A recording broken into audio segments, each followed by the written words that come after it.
Maybe it'll fucking work this time. Who knows? Holy crap. Oh my goodness, guys.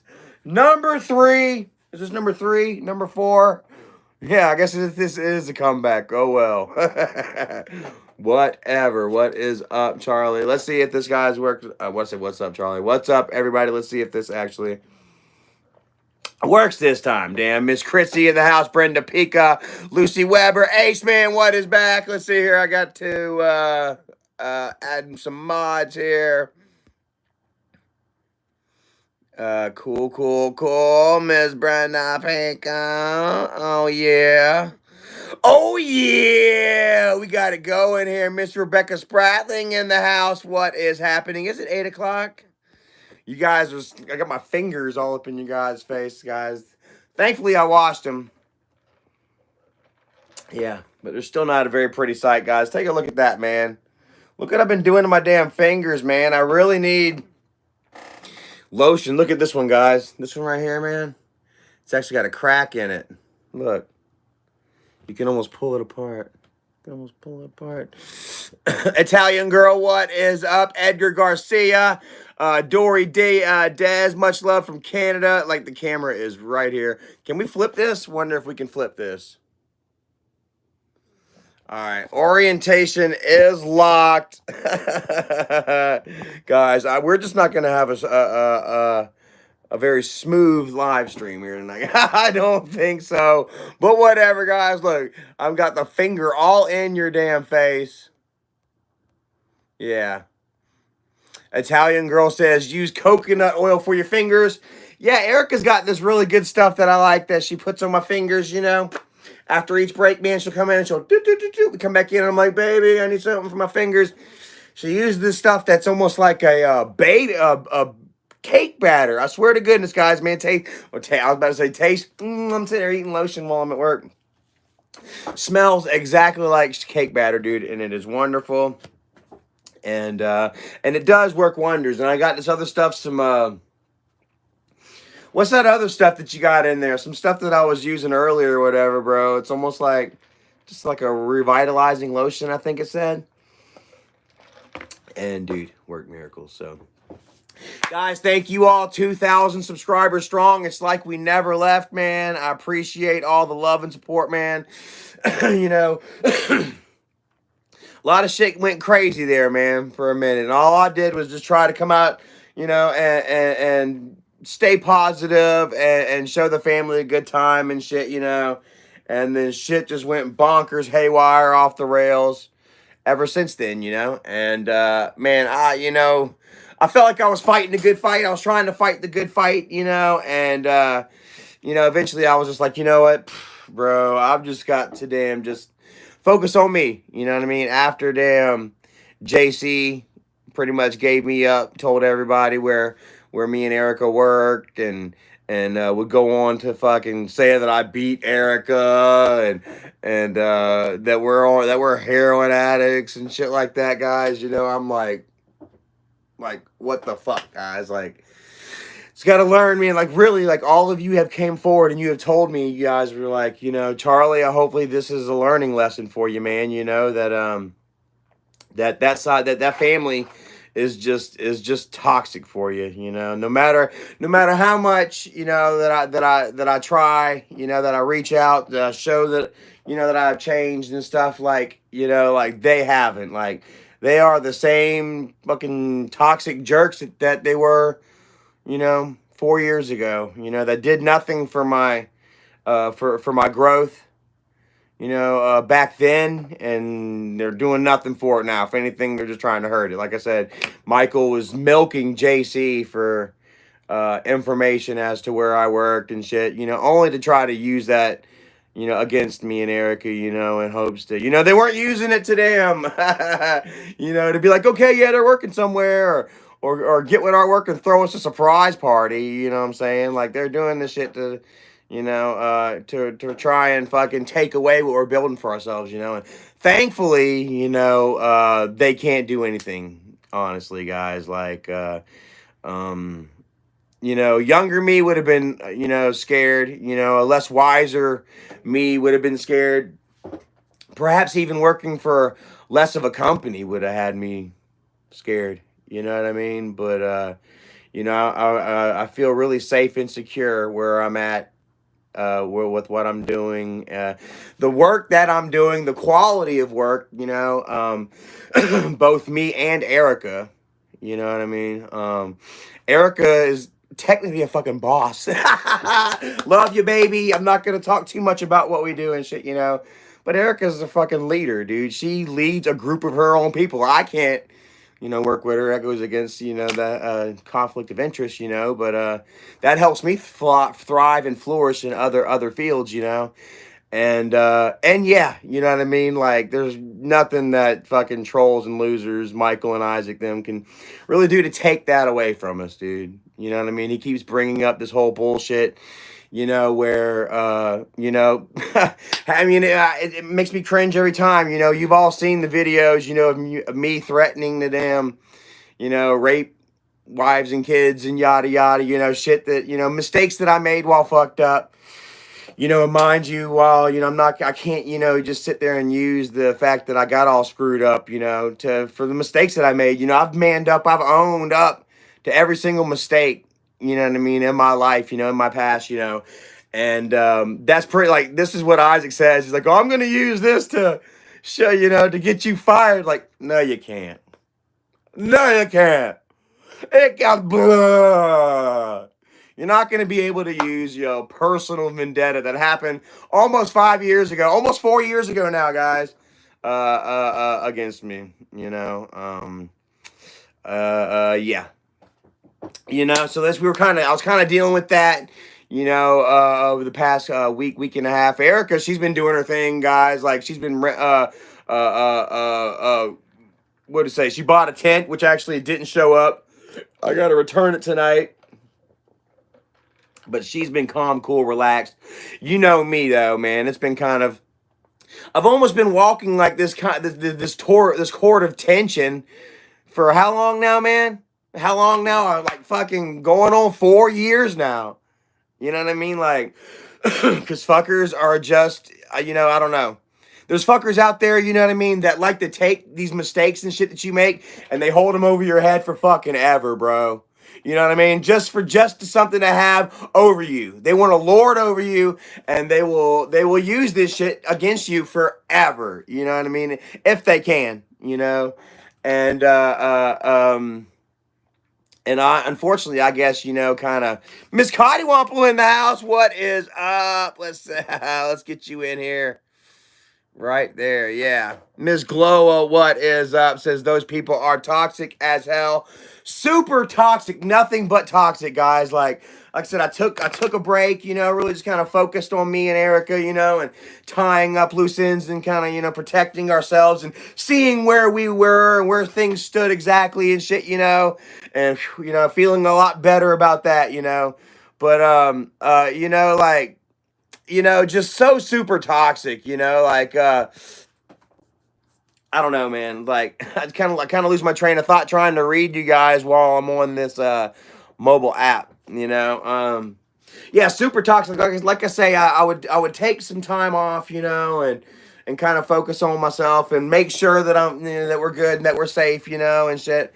And, and then I come back, you know, and it's like, nothing's changed with these fuckers, you know. It's like, oh man, they always gotta have somebody to go after. You know what I mean? There's always got with Michael, like there is nothing fucking good ever in Michael's life. You know, you would think that somebody that has, you know, what, a couple of million subscribers, you know, that damn, you know, that has all these opportunities, you know, at their disposal, that they would be living a better life. You know what I mean?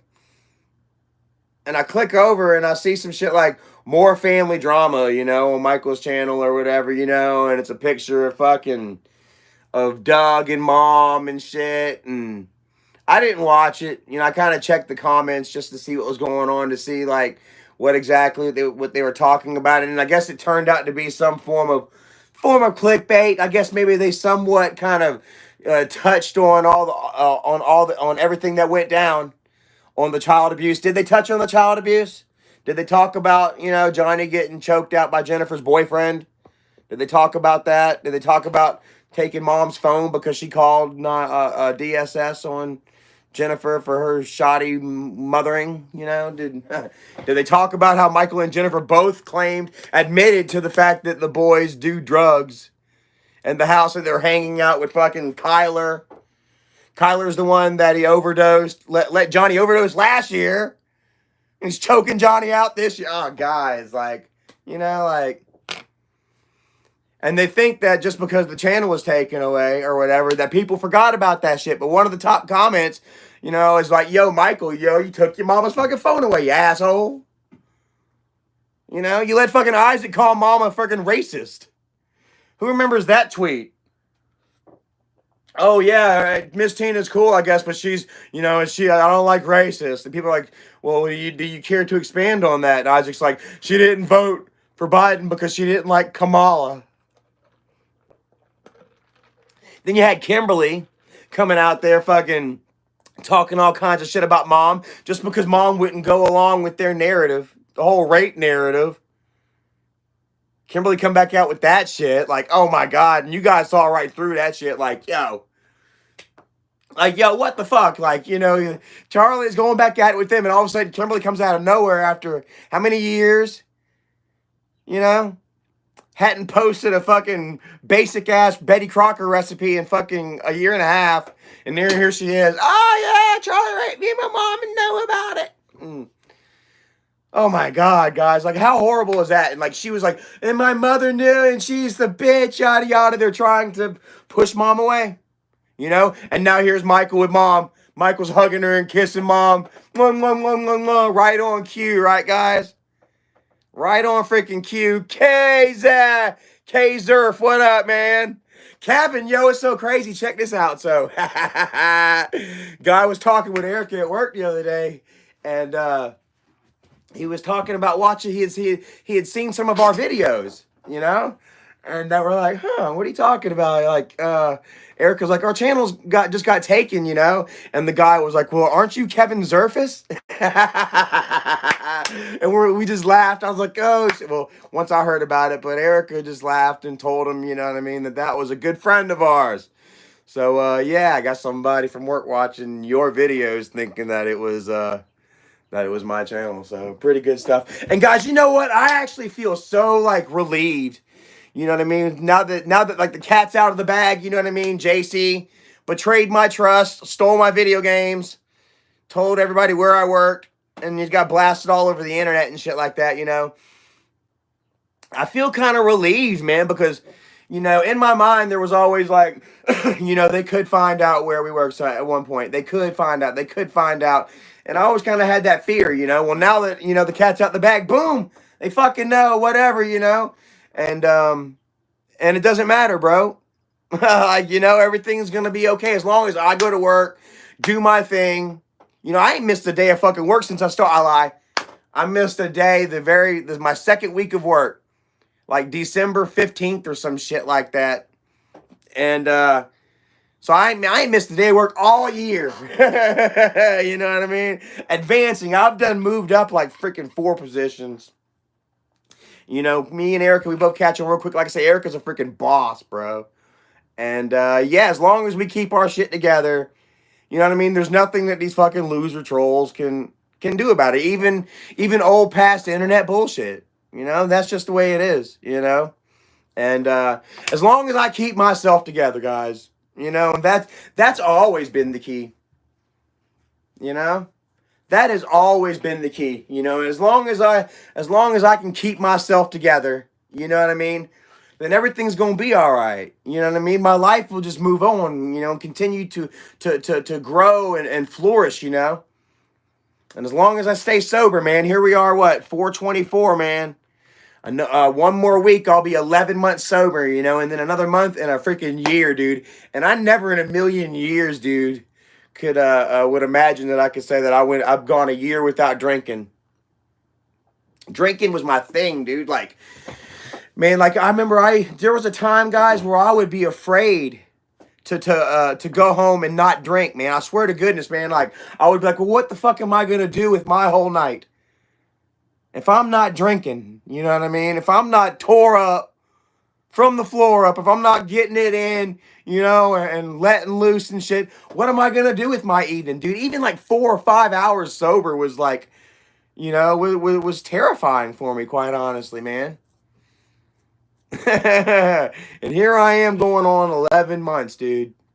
You know, and to see how much I've gained, you know what I mean? Not just physically, you know what I mean, but also emotionally, you know, mentally, you know, like man, I'd have never picked up that stuff, guys. I'd have never drank that first sip of gin. I don't know what y'all's first drink was, but my first drink was gin. I'll never forget it, man. We had gotten like a big ass half bottle of some Seagram's gin, dude. And I sat right on me and a couple of other friends, Brady, rest in peace, Brady and Shane, two dead homies in this story.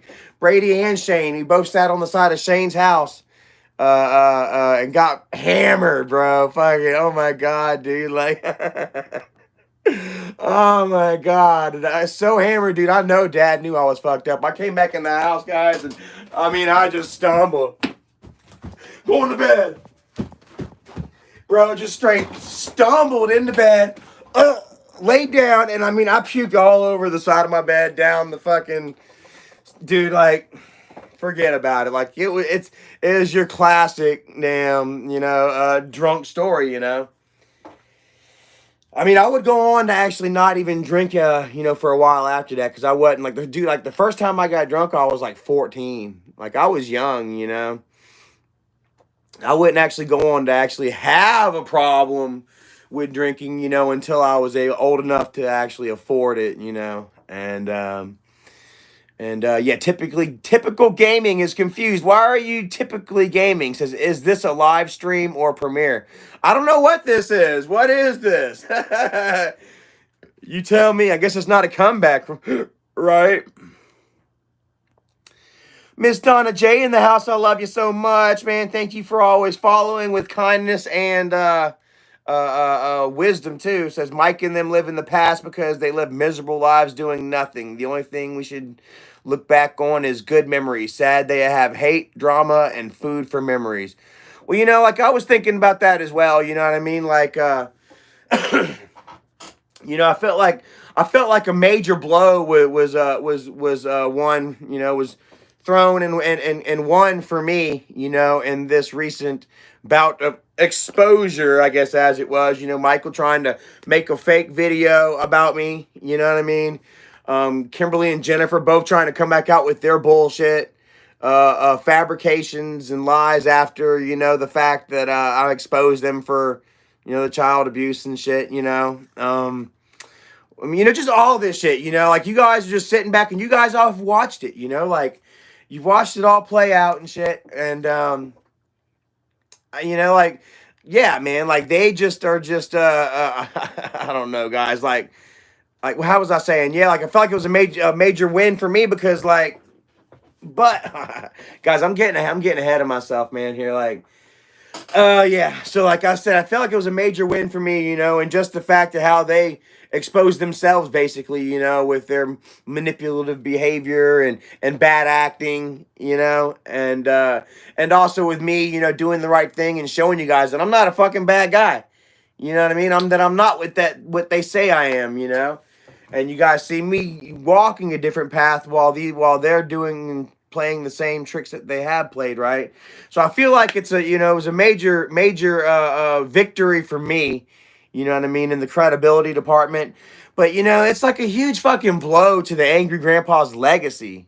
You know what I mean, guys? Like, oh shit, if you go look at the fandom page, which, you know, it's all written by fans and shit, you know, or you didn't even have to do that. Just go back and look, guys. Like, it's been nothing but hate-filled fucking drama. You know, just hate-filled drama ever since, even before Dad passed away. You know what I mean? It was all the Charlie hate, you know, and then after Dad passed, you know, it was Charlie hate transcended to the Tina hate and the Doug hate, you know, and back to Charlie and Tina. It's just been kind of just bouncing around, you know, and And, and now this recent, light of events, where, Jennifer's letting her damn boyfriend choke Johnny out, and you all saw it, guys. I mean, it's there. It's in the fucking history books. You know what I'm saying? Grandpa's legacy, so wonderful, so happy and shit. You know what I mean? So kind, and and also fucked up crazy as well. Let's admit. Let's bring this down a little bit. I think crazy, fucked up. We can admit, but it was lovable, guys. You guys loved the fucking family. You guys loved the damn family, and now it's just like the family are all just all pieces of shit, according to Michael. According to Michael and Bridget, the two perfect ones in the whole family. You know what I mean? Everyone else is a piece of shit. Charlie's a crackhead and a heroin addict and a fucking child molester. You know what I mean? Jennifer's a prostitute, no job, no house, no boy, no husband, Fucking Kimberly, living up there off of her husband, and they're fucking fixing to get divorced and shit and lose their house and all that shit. Just, she don't even talk about it. She's been hiding, but she's going through a fucking separation and shit. And, yeah. Michael makes Kim look good, though. Michael does. We have yet to see Michael and Kim kind of come to blows, right? Michael has Kim looking good, but Kim makes herself look like shit. Whenever she followed along with the whole rape narrative, when they hit me with that Me Too shit, when they accused me of all that fucking bullshit, you're like, oh my god, dude, it's so fucking, so gross, it's so sad, dude, like, so unnecessary, like, they went too far with the lies and shit, they didn't have to go that far with it. They wouldn't have had to crawl themselves out from under so much shit. You know what I mean? It wouldn't have been as bad on them, Like, they have come out and created these fucking lies that they're gonna have to die under. You know what I mean? It's like, it's like, I mean, because how would they look? You know what I mean? What kind of people would they be if they, came out and were like, yo, we lied. Jennifer would never be able to show her face. Kimberly, and they'd never be able to show their faces on the internet again. They've got to stand behind that shit. And Kimberly just tried to hide. Until here recently, when she tried to come back out with this shit after I hit the boys. I hit the boys. Oh my god, I clipped that one. After I damn exposed, about the boys being hit and choked, Kimberly came back out with her shit, and I dared her. I told her, I said, I want you to go forward and fucking press charges and shit, as well as Michael. As you all seen, Michael and them said, Michael, what, that he got Johnny drug tested, that it was going through, that Charlie was going to jail. Kimberly said that she was going to finally go forward and testify, that it was finally time. Now that Charlie's exposing us for the monsters we are, it's time for me to go forward. And then still didn't do it. Like, we're still waiting. Tick tock, tick tock. Look at my wrist. I got time today. Like, fuck. I got plenty of time to continue this shit, bro. Like, I am on a fucking warpath, bro, with my machete. Taking fucking scalps, guys. Like, shit on all this, man. Like, and I'm only taking back what was rightfully mine.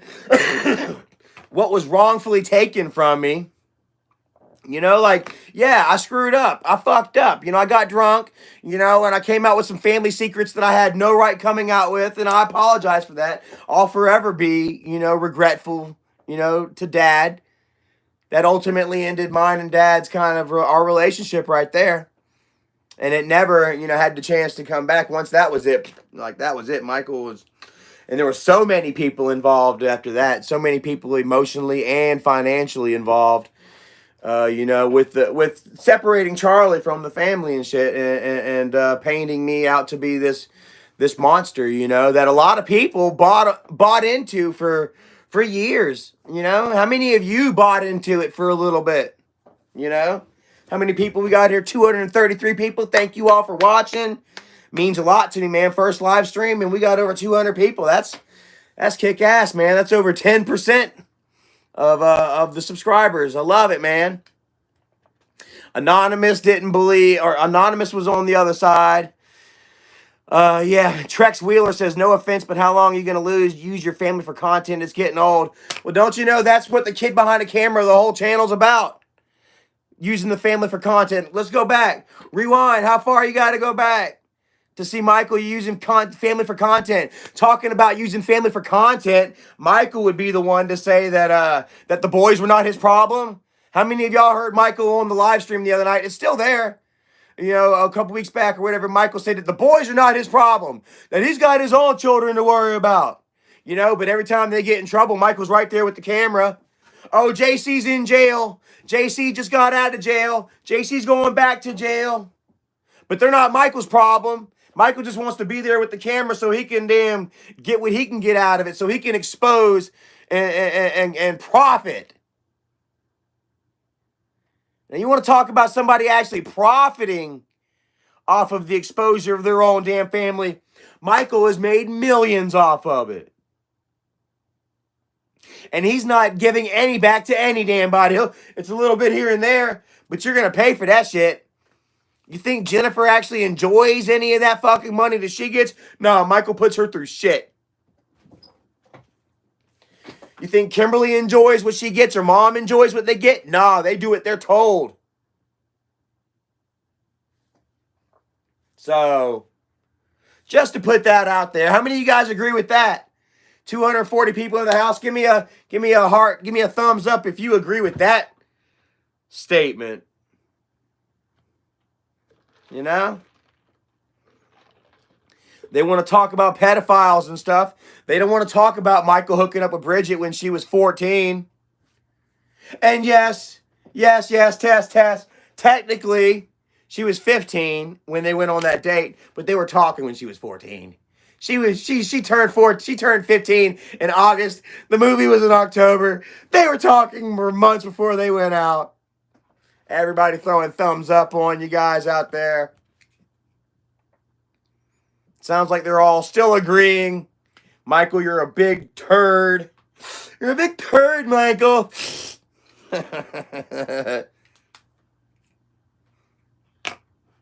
Yeah. And you need this YouTube to survive. Like, if Michael didn't have this YouTube, dude, he'd starve.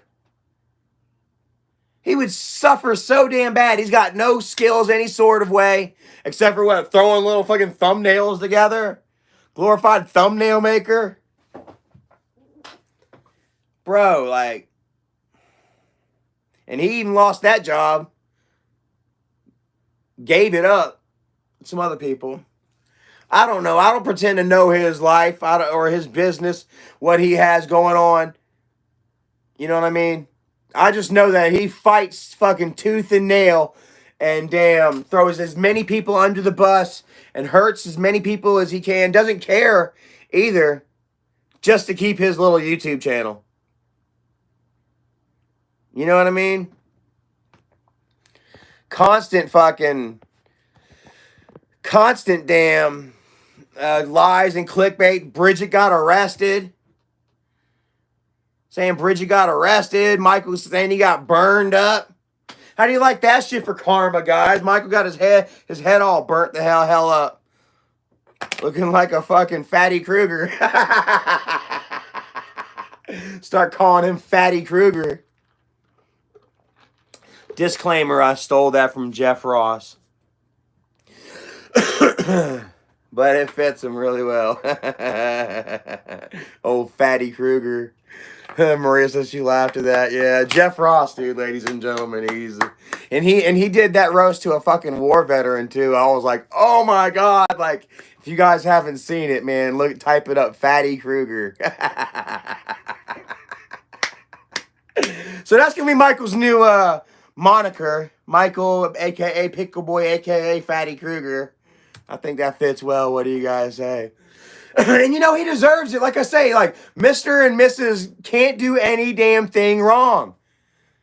Like, you know, like they paint everybody around him to be just like the weakest, lamest, you know what I mean, most incompetent fuckers on earth, you know. And Michael can't even clean the doo-doo out from under his fingernails before he does a video. Of course, that might be a character thing, you know. Oh, man. So, but yeah, you know, like, you know, back to the whole legacy thing, you know, like this is what you're surrounding Grandpa's legacy with, Michael. This is what Grandpa's legacy has become. Ain't that some shit? And you did have it your way for a long, long, long time, bro. You had it your way for so long, man. And I played with it, bro. I was just dancing to the rhythm, drinking, woo, getting fucked up, being emotionally controlled, not just by you, but by myself, man. You know, like I couldn't control my damn self. That alcohol had me, bro. Rebecca Feltner in the house. What is up? Hey, Rebecca.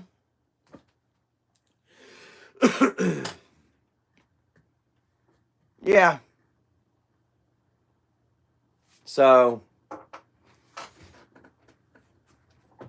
and then JC sold me out, and I still sent Nana the information. The motherfucking Job Corps called me back because I told JC, I was like, bro, JC, you told where I work. JC, I was like, I found out that morning or that afternoon where, you know, like that fatty was giving out hints to where I worked and shit like that.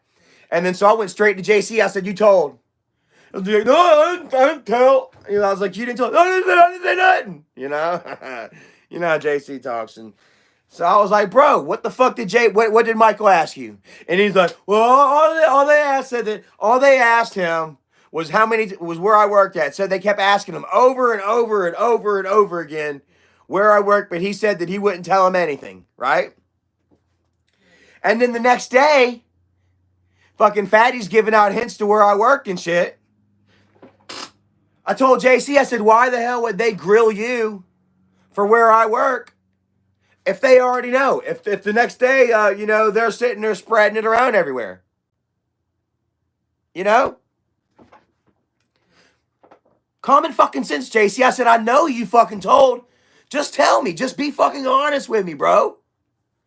And like I said, I knew for a week before, you know, I kicked him out. And which I didn't really kick him out neither. You know, I pretty much said, yo, bro, you can either damn go to Job Corps or get the fuck out. I told him that straight the fuck up. I said, go to Job Corps, get the fuck out. I said, I'm not going to let you feel comfortable around here anymore. I said, I don't feel comfortable with you around the house.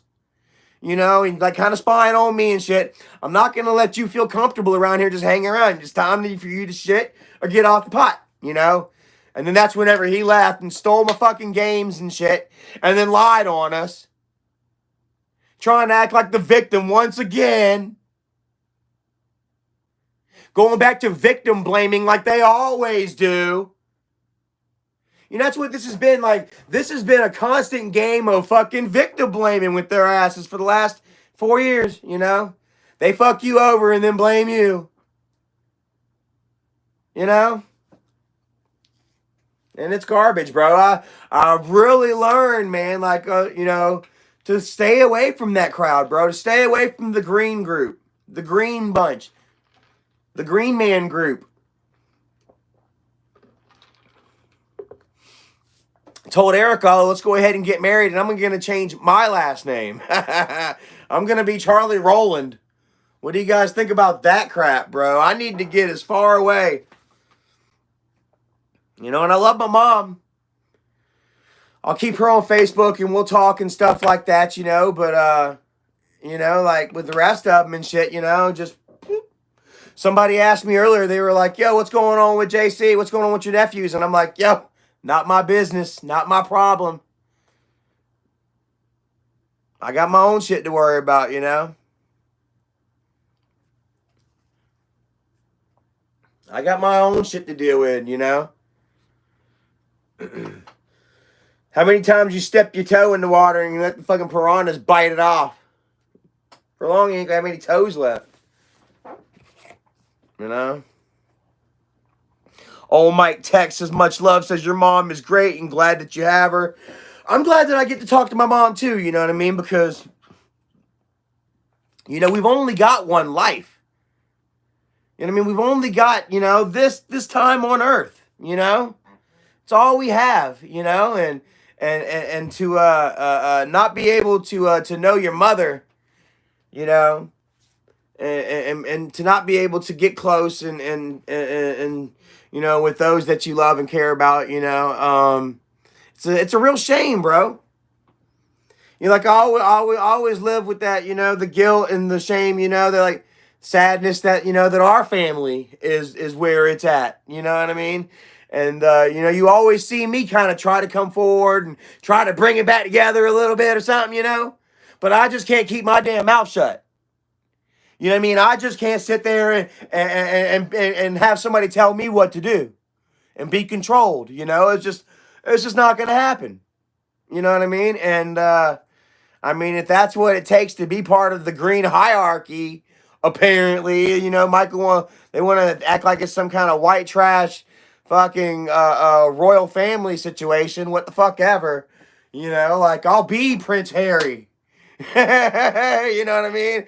I'll be Prince Harry over here calling it all out. Fuck it, you know?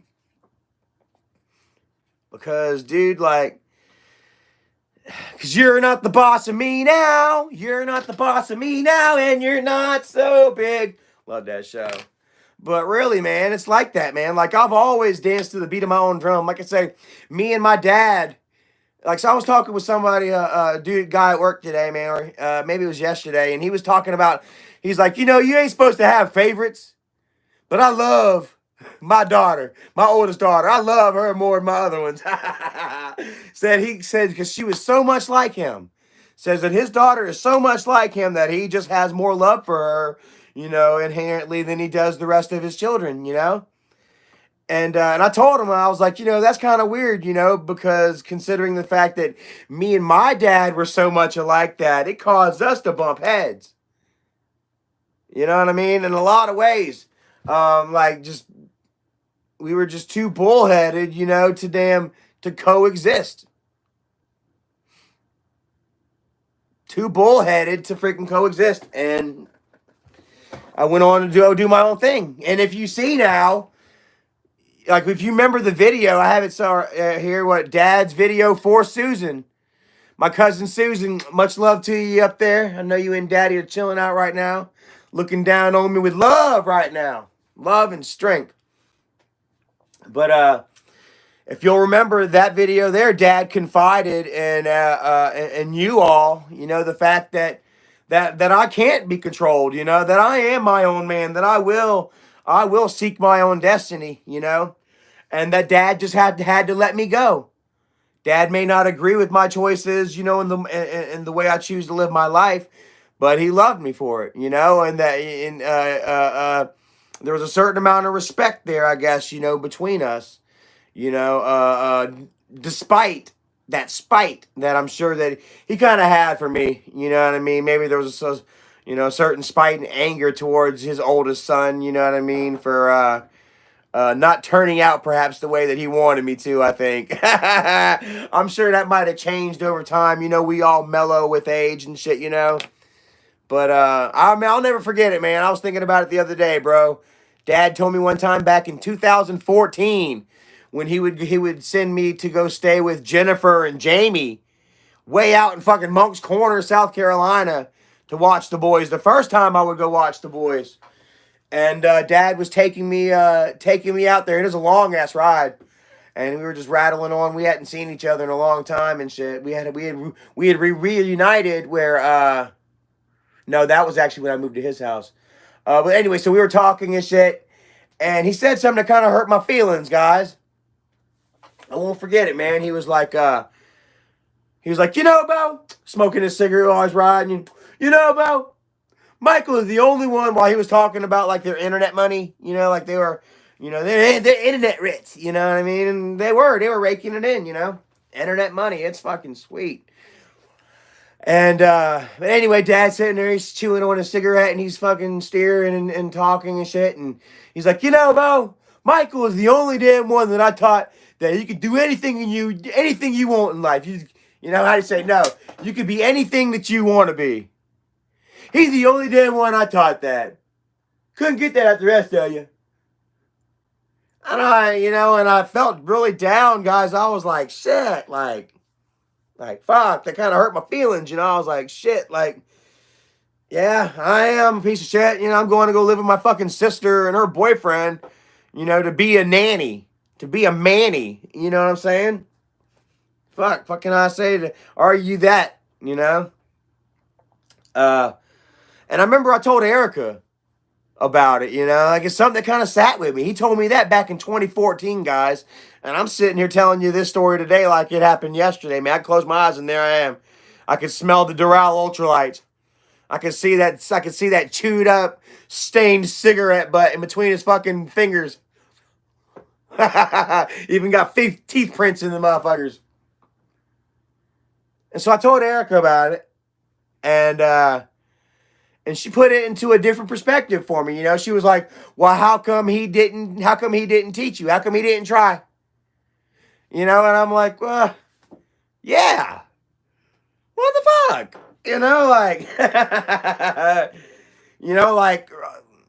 Why not? Because with me and Dad, there was a lot of years that Dad was still drinking. Up until I was like halfway through 3rd grade, guys.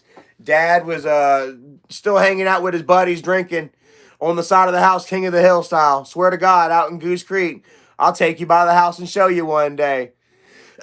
Dad and the boys, man, they'd have my burn barrel going, and they'd just be tossing them back. And before that, just balls to the wall, So I had quite a few good years, early prominent years, where Dad was drinking and he wasn't very supportive. I don't want to get too far into it. You know what I mean? But Dad wasn't, the same, didn't have that same tenderness, you know what I'm saying, that he would have with Michael after his heart attack. I think, Dad had a heart attack at, when? In 1992? Dad was born in 1950, so if he had that heart attack in 92, guys, that means that Dad was 42 years old. And it was a major heart attack, too. I remember he was in the hospital for like, felt like months to me. It probably was close to a month that Dad was in the hospital. I don't even remember him having the heart attack now that I think about it. I don't know if it happened on the job or something, or... Lightning McQueen reviews. What is up, brother? I've been doing all right, man. Too Fast, Too Furious says, Charlie got a man beard. How you like it, man? I think I'm going to let it grow out a little more. I know after a certain length, it starts to kind of fluff out or whatever. Maybe I'll get me some beard oil, comb it through. Tan May, what is up, brother? Let's get you in here. Tan Man, much love to you, man. Someone asked, says, who is that? Old Mike says AGP was real big then. Yeah, like Dad, I remember Dad would tell you that he weighed like half a ton, 1,000 pounds. Like, no, I don't think Dad ever really honestly weighed 1,000 pounds. Dad had a tendency to build it up. Now my cousin, Susan, I could probably buy the fact that she was 1,000, close to 1,000. I'd say 800 pounds. I could buy that. 800 pounds is a big person too, guys. But Dad, he literally got up to like fucking like 600. He got over 600, and it was like, okay, it became a problem. You know what I mean? It was almost like Dad was challenging himself. Let's see how fat I can get, And hell, after that heart attack, he got full disability. You know what I mean? Full disability. So he wasn't working. He wasn't going out. He wasn't exercising up until he started selling at the flea markets and stuff like that. But that was still before his. That was after the surgery. You know, like Dad did get like up to like damn over 600 pounds after his heart attack. I remember he was supposed to be eating good too. Supposed to be eating well. I remember he had got himself like this big glass kind of heat lamp cooker, almost like some kind of dehydrator slash heat cooker, lamp cooker, and it was kind of state of the art for its time. And Dad was like, "Yeah, I got to start eating right, you know, broccoli and chicken, and you know, and in 6 months I'm gonna be down to this, you know, and then another 6 months I'll be down to this, and then they're gonna have to cut the excess skin, and your old man gonna be getting to play football with you, and just you know, talking really hopeful shit, you know, and then it just didn't happen that way, you know." You know, like the shit that life throws at you. You know what I mean? Like it could be hard. It was really hard on Dad, quite honestly. I'm going to get candid with you guys, you know, like, well, I don't know how candid I've done told you before, you know, but like, you know, after the heart attack and shit, and he tried to come back, you know, and that was at the house that we had the house fire. You know what I mean? So Dad had the house burned down. We almost died. All the kids almost died. Dad saved us. Like I say, I literally remember waking up. Like, I think I woke up in the middle of the air. Maybe when I hit the ground. I just remember running up the little hill and turning around and seeing the fucking house on fire. You know what I mean? And then Mom going to the hospital for it for fucking months. You know, so Dad just had his heart attack. Now he's dealing with this house fire. You know? Then Jennifer goes crazy. Somebody mute this dude out. Like, what's going on here? Like, hide user on this channel. There you go.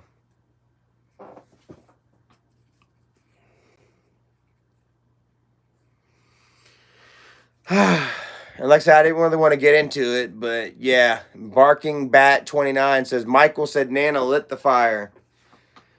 Well, I mean, like, here's the fact on that, you know, like Mom said that she had did it. You know, Mom was in the hospital for days under some kind of shock or some shit, thinking that we were really dead. You know, these are stories that I was told. You know, stories that Mom even told me. I love you, Mom, if you're watching, you know. Like, I hope you're not. Turn the channel off. You know, but, you know, I've got to be honest and real, you know. Like, you know, they said that she did it. Now check this out. Now, Mom has since recanted her story. Said that she didn't do it, you know. I don't know. I'll tell you this, though. So the fire department did do an investigation, and they determined that the fire was the result of faulty wiring in this little spare bathroom that we had in that back bedroom. It was just all it was a toilet and a sink, and then the mirror. There wasn't a bathroom bath fixture in there, you know, where you can shower a tub or anything. Just the toilet and the sink. But they said that the fire started in there and that it was due to faulty wiring. So, like, Mom never got charged with it. You know, I know that Mom had took credit for it. Later, she would say that she did and stuff. Her official stance now is that she didn't do it, you know, and you know, for me, it doesn't matter. Quite honestly, you know, whether she did or whether she didn't, you know, I'm thankful that my father was alive and there with me in that you know, in my universe. You know, if it wasn't for my oh God, I don't want to start. If it wasn't for Dad, guys, with us in that house that night. If it wasn't for the fact that Dad was sleeping fucking 50 feet away, you know, we could not even be here having this discussion right now. Whether it was lit on purpose or on accident, doesn't matter. Screw it. Dad was there to save us. I'll forever be thankful and indebted to him for that. Much love to you up there, Dad. And I'm always going to love my fucking mom. You know, my mom's got issues. Like, who the fuck doesn't have issues? You know what I mean? Whether she did or whether she didn't, you know, I still love my mom, and she doesn't deserve to be drugged through the mud for this kind of shit. Every time that she does something that's wrong, every time that she goes against against the grain, doesn't do what Michael says. Michael has to throw this shit in her fucking face. This is another instance where I tell you where somebody screws up. If she did or not, you know, he's still fucking dangling in her face. Mom's a fucking good mom to him whenever she's doing what he tells her to do. But the moment that she fucking does it, he's like, hey, she burned us. She burned us. She burned me. Michael had an incident where he got burned with a pot of hot tea back when he was like 1.5 years old. Fucking baby. And Mom swears up and down that she was cooking the tea and that he was up under her and he was all doing his old baby thing and that the handle was loose and that the damn pot flipped and went all over him, you know. Michael doesn't remember a damn thing of it, that it ever happened. If Mom never told the boy about it, he'd never even fucking know. This happened when he was like 1.5 tops. You know? And Michael still holds on that shit to this day. He'll sit there and throw that at Mom.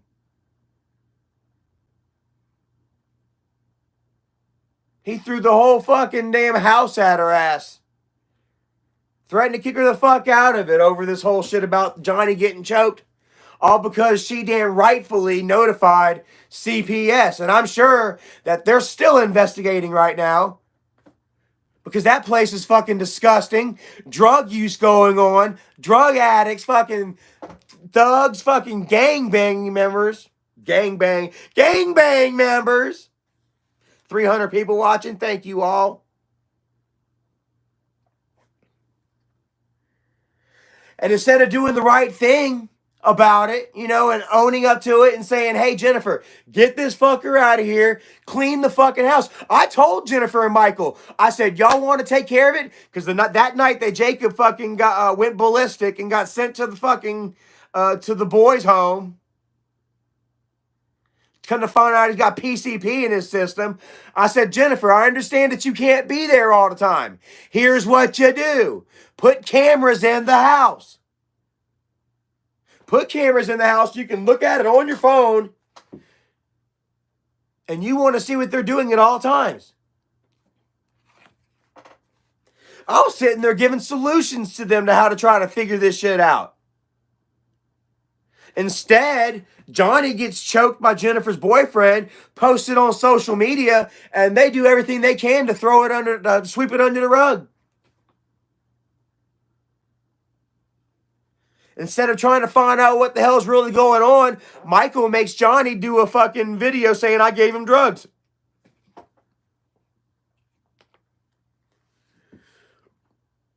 Then Michael would later go on to say, okay, Nana said it didn't happen. I believe it.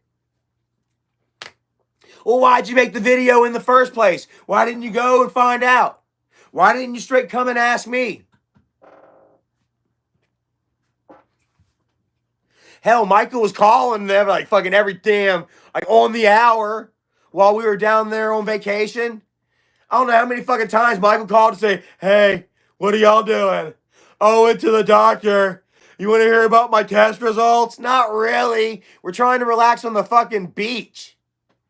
Here goes Michael trying to make it about him again. Oh, yeah, well, the doctor says I'm still bleeding gravy. Maybe if I didn't eat 20 pounds of gummy bears in one sitting, I might lose a little weight. Eating fucking deep fried yoo-hoo.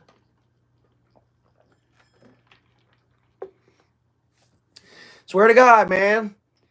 Calling us up. Like you want to, like, that's how, you know, Michael, that's the first time Michael's been to the beach, and I don't know how long, and it was on the phone. Want to see the beach? There you are. And what kind of pathetic life is that to live? You know? Michael's just living the most pathetic, fucking hate-filled, toxic life of anybody that I know. Everything is just doom and drama with his ass. He can never have a good fucking day.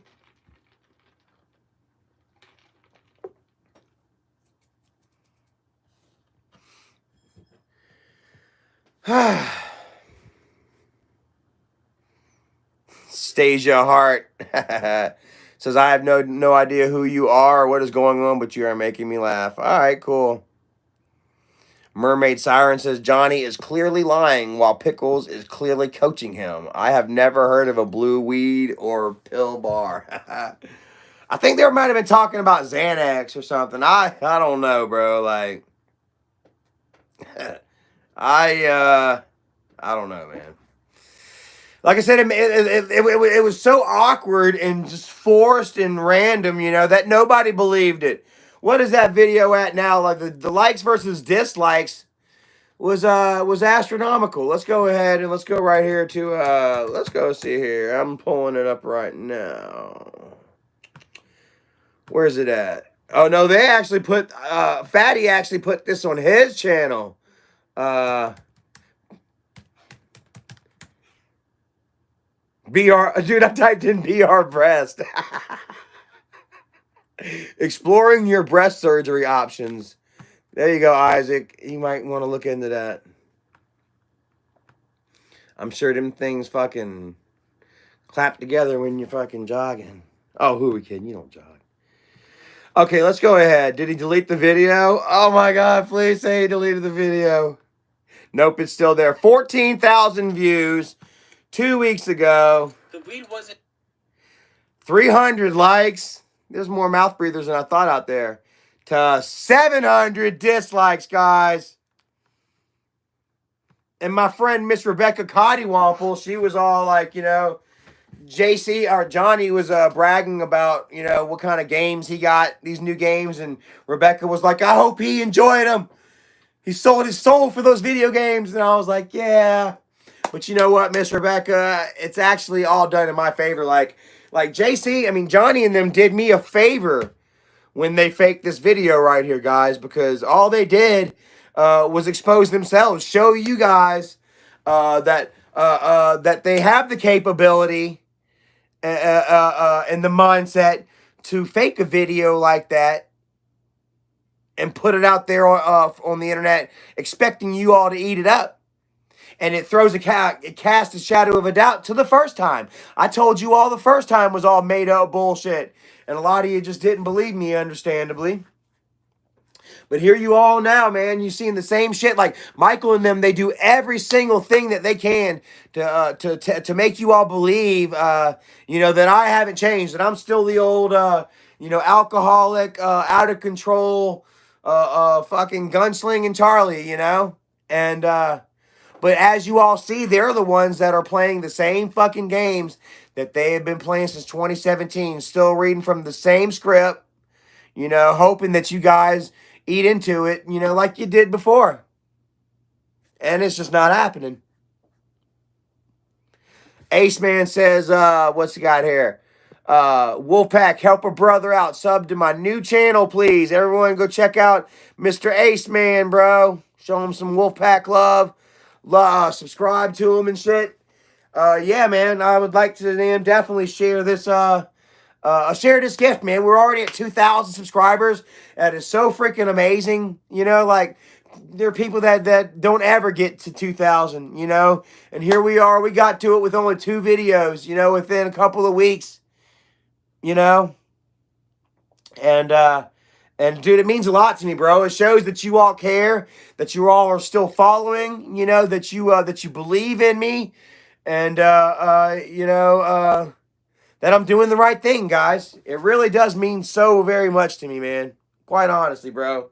You all could sit here and tell, you know, that I'm clean, that I'm sober, that, you know, that I'm level-headed.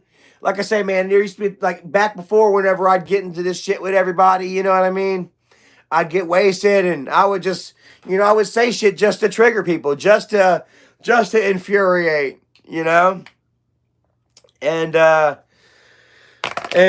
you guys just couldn't stand behind it. You guys are like, you know, Charlie, you're messed up. You know, I don't agree with you right here, you know? And like, I understand, I agree. Like, I don't agree with myself back then neither, you know? Let me see here.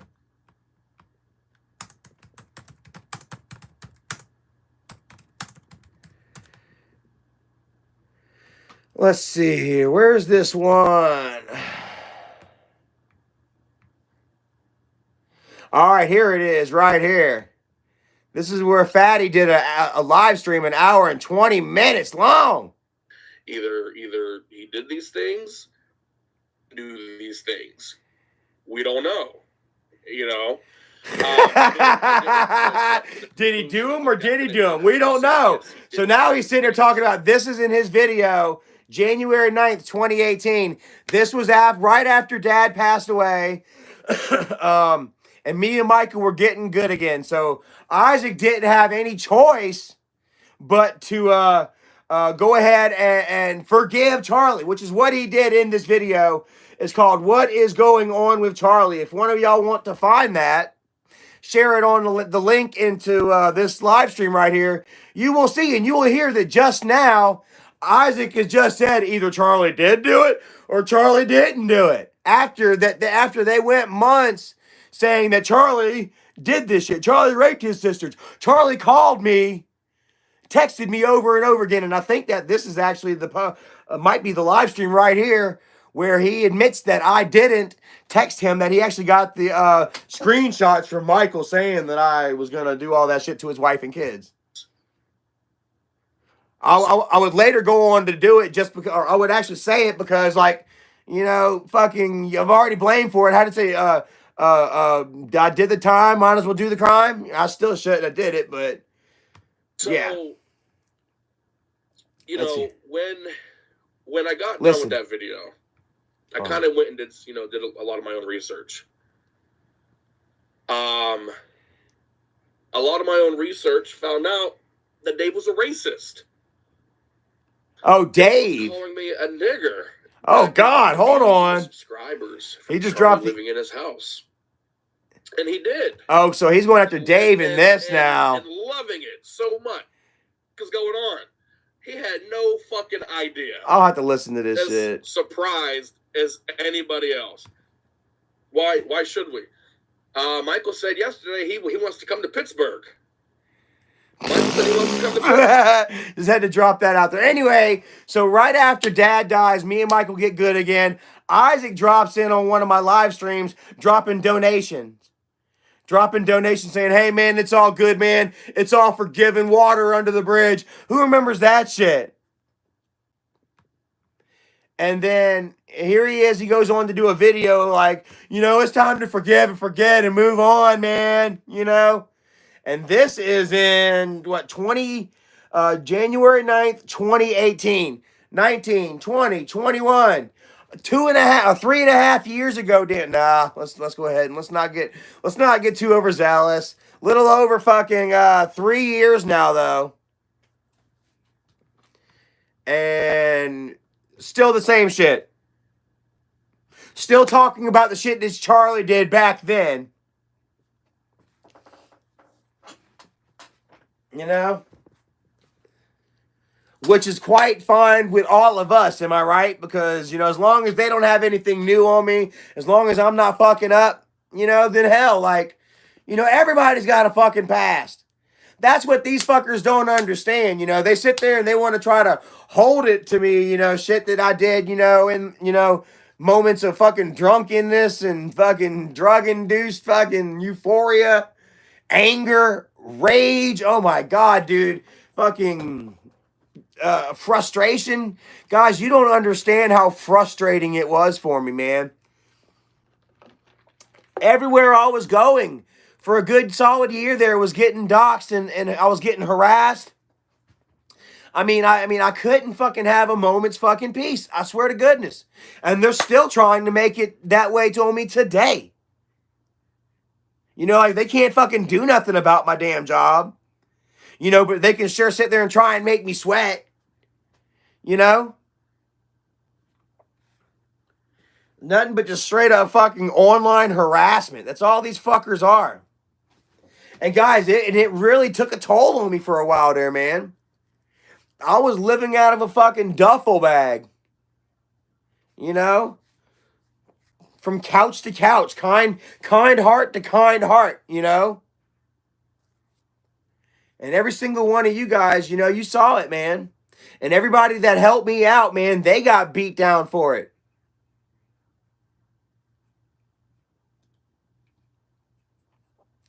Everybody that reached out to offer to help me, they would end up suffering for it too, you know? Like Michael and them, they didn't give a shit who they fucking harassed. They're ruining their own people. They go after their own people. Look at Isaac. They kicked out Julianne. She was a fucking down ass. She's still a down ass bitch. She's still a dab. Gas mom for life, even though they don't want nothing to do with her. Fucking Victoria Cotton. She was giving these fuckers thousands of dollars a month. Gone. Who else? Our friends out in Mayberry. The whole family. They had their own YouTube channel. Gone. Who else? Bowser. Gone. Bowser started getting a little bit of attention. Gone. Who else? Tina. Gone. Brought back. Gone. Brought back. Gone. That's her own stupidity for the last couple. And I guess it's my stupidity too for letting JC come on in and thinking that JC was actually wanting to fucking do something with his life. You know? The thinking that the family was actually, you know, was invested in this boy's future. And all they were doing was investing in, you know, harassing Charlie more. You know? Come home, JC's playing all the newest games. The new Cold War, which, by the way, I just got Cold War. I'm not much on Call of Duty, but I got it. And if y'all want to jump on there and play some fucking zombies, hit me up, man. We'll do I think it's like a 4-man campaign we can do together. I can't wait to kind of play the campaign too. I saw JJ. I came in. JC was playing Cold War, and I saw Ronald Reagan up on the screen and shit. Oh yeah, Tanmay, Morticia, gone. Who is the other one? Sweet Miss D, gone.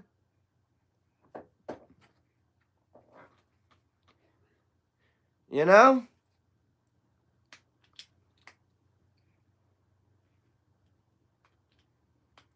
Too Fat, Too Furious says Julianne donated so many times to Isaac scams. You know, and that's just pathetic, bro, because, like, you know she's living on a fixed income. You know they don't give raises on Social Security. You can't work overtime with Social Security so you can donate to Isaac. How pathetic is that? And he's talking. I saw something the other day. He's talking about I give back to my communities. Bitch, when? Where are the fucking cookies at? Who remembers whenever Piggybackers asked Isaac on Livestream? I think Piggybackers still has that video too. He asked Isaac on Livestream, "What's up with the cookies?" Isaac's like, you know, last Christmas, Isaac is like, donate. We're going to help a family out. Then you see this fucking family with this rinky-dink ass fucking tree with, I swear to God, looked like one strand of lights wrapped around the bitch. The kid got 2 little dumb toy things. Meanwhile, Isaac's got a picture of his kids all holding up fucking iPhone tablets and shit, iPhones and tablets and all that shit. Oh, but they give back. Y'all remember that damn sad-ass picture of the little kid? Had some kind of like little stupid robot toy, dog toy. And I swear to God, like a Christmas tree with one strand. Joshua Flatman says, no more super chats. What you gonna do now? What have I been doing?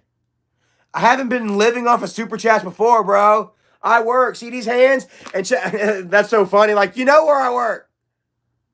You know where the fuck I work. What are you talking about?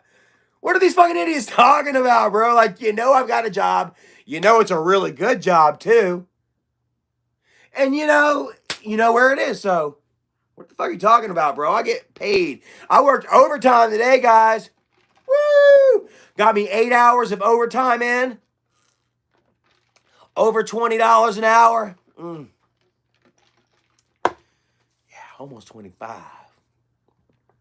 Bro, I tell you, man, where I work, I'm not going to sit here and blast it out like that. You know, they can do all the blasting. I don't care, you know.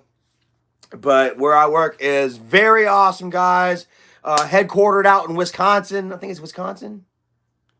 And guys, man, if any of you guys are looking for work in that area or in this area, man, give them a damn buzz, man. Fill out an application.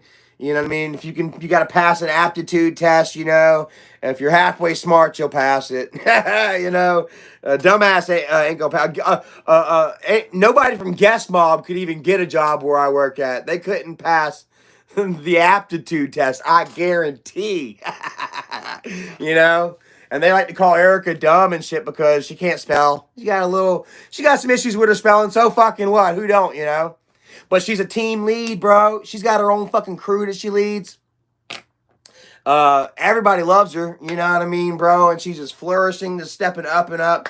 And I'm so super proud of her, man. Like, every time I see her, she just makes me smile, bro. She's just like, just bossing up a little more every day, you know? Like, Erica, dude, she has been the biggest blessing in my life, guys. You know, the strongest she's the best thing that ever happened to me. You know what I mean? I don't give a shit about all the rest.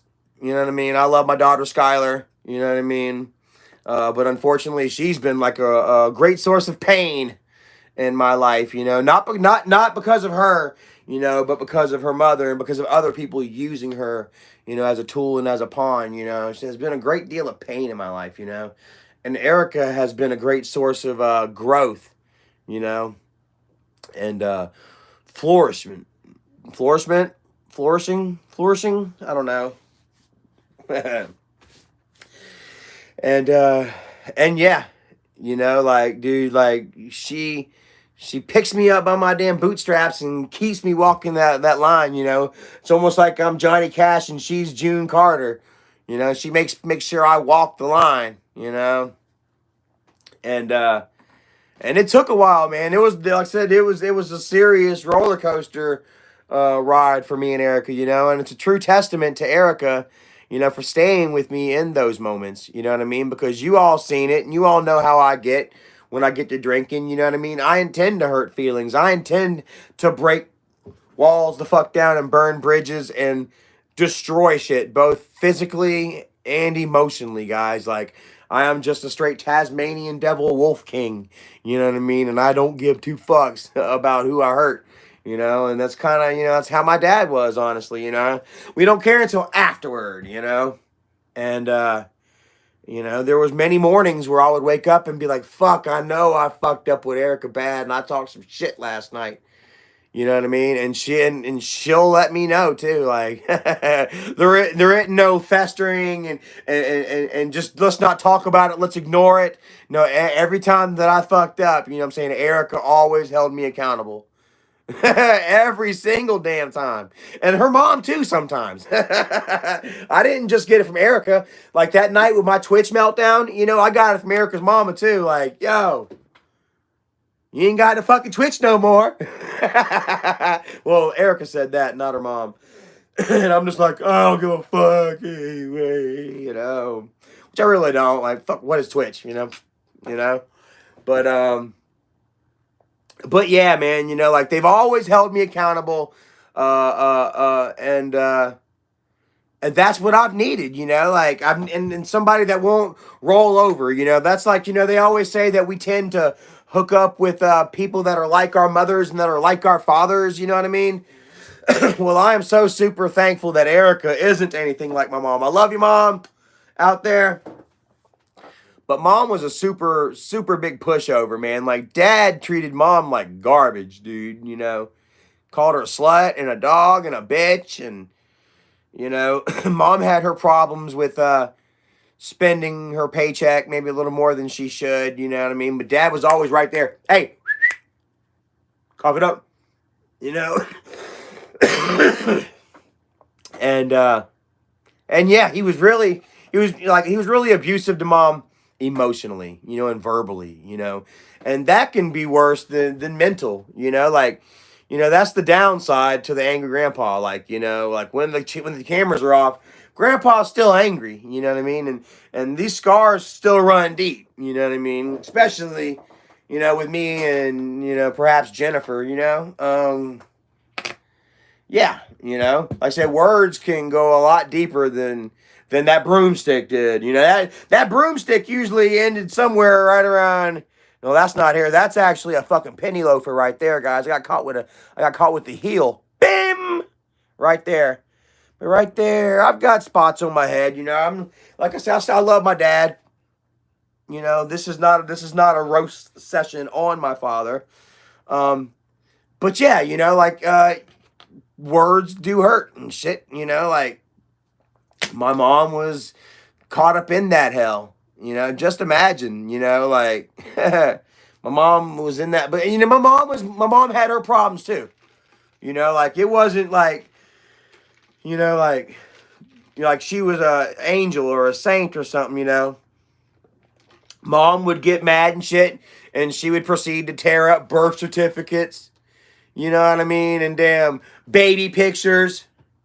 Fucking blank baby blankets. We don't have any fucking pictures from our childhood aside from what my aunts have taken and collected and hid, you know, because it was nothing for my mom to just burn up a picture, you know, or say some shit just like my dad, like mom, you know, she was certified bipolar schizophrenic, you know, verified, you know, or how do you say, diagnosed, you know, certified, well, however you gotta say, put a tag on there. Hi, my name is Tina and Brenda, you know. Oh man, yeah, like I said, we ended up getting damn, what do you say, counseling, our own special counselors, just because of my mom's bipolarism, just because of Jennifer's bipolarism. Remember I told you all, everyone knows the story about Green, or not Green Man. Imagine Green Man in Jennifer's closet. Shout out to all my Always Sunny fans. Green Man's in Jennifer's closet, kicking it down. No, but Jennifer actually said that she was seeing a red man in her closet, right? So I was thinking about this the other day, right? So check this out. So Jennifer and Kim, they would go on to talk about how they said that I raped them, that me and my friends held them down and raped them, traumatized them for the rest of their lives, right? Yet, we would all get our own special guidance counselors / therapists. You know, they were legit fucking therapists. You know, and none of this shit was brought out. I held Jennifer down and they raped her. We held Kim down and they raped her. And yet they're interrogated not even a year later, maybe a year later, by fucking licensed therapists. And even, oh yeah! And they were even fucking examined. Woo! Fuck y'all. And they were even examined by doctors and shit to make sure that there was no kind of foul play. Examined by doctors. A year, maybe a year after that shit that they claimed happened. And no foul play back then? What do y'all think of that? They were physically examined and mentally, all of us. I was too. Me, Michael, Kimberly, Jennifer, the whole family. Maybe even Dad got fucking physically examined. Okay, let's see if Red Man touched your butthole, Mr. Green. Mrs. Green. Let's see if Red Man stuck a finger in there, Mrs. Green.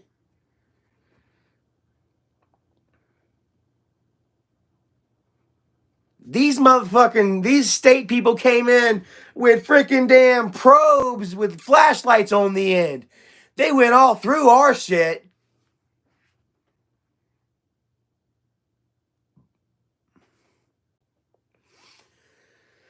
Guido says Fatty's got a yeast infection under his roll. I wouldn't doubt it. Liberty and Hercules. Much love to Liberty and Hercules.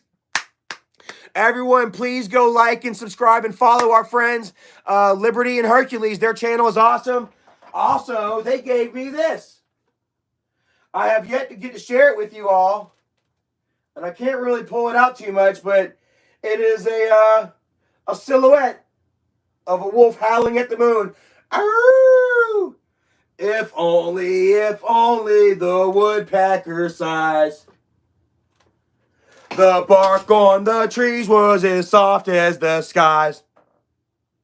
As the wolf sits below, quiet and lonely, he howls to the moon.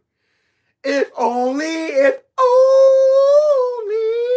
That's not exactly how I want to end it, but if only. So anyways, y'all go check out Liberty and Hercules and shit. And then, so what do y'all think about my theory with that? About the fact that they claimed that they were sexually abused and shit by me and my friends. And then a year later, they would be examined by physical therapists, and then nothing. What does that say?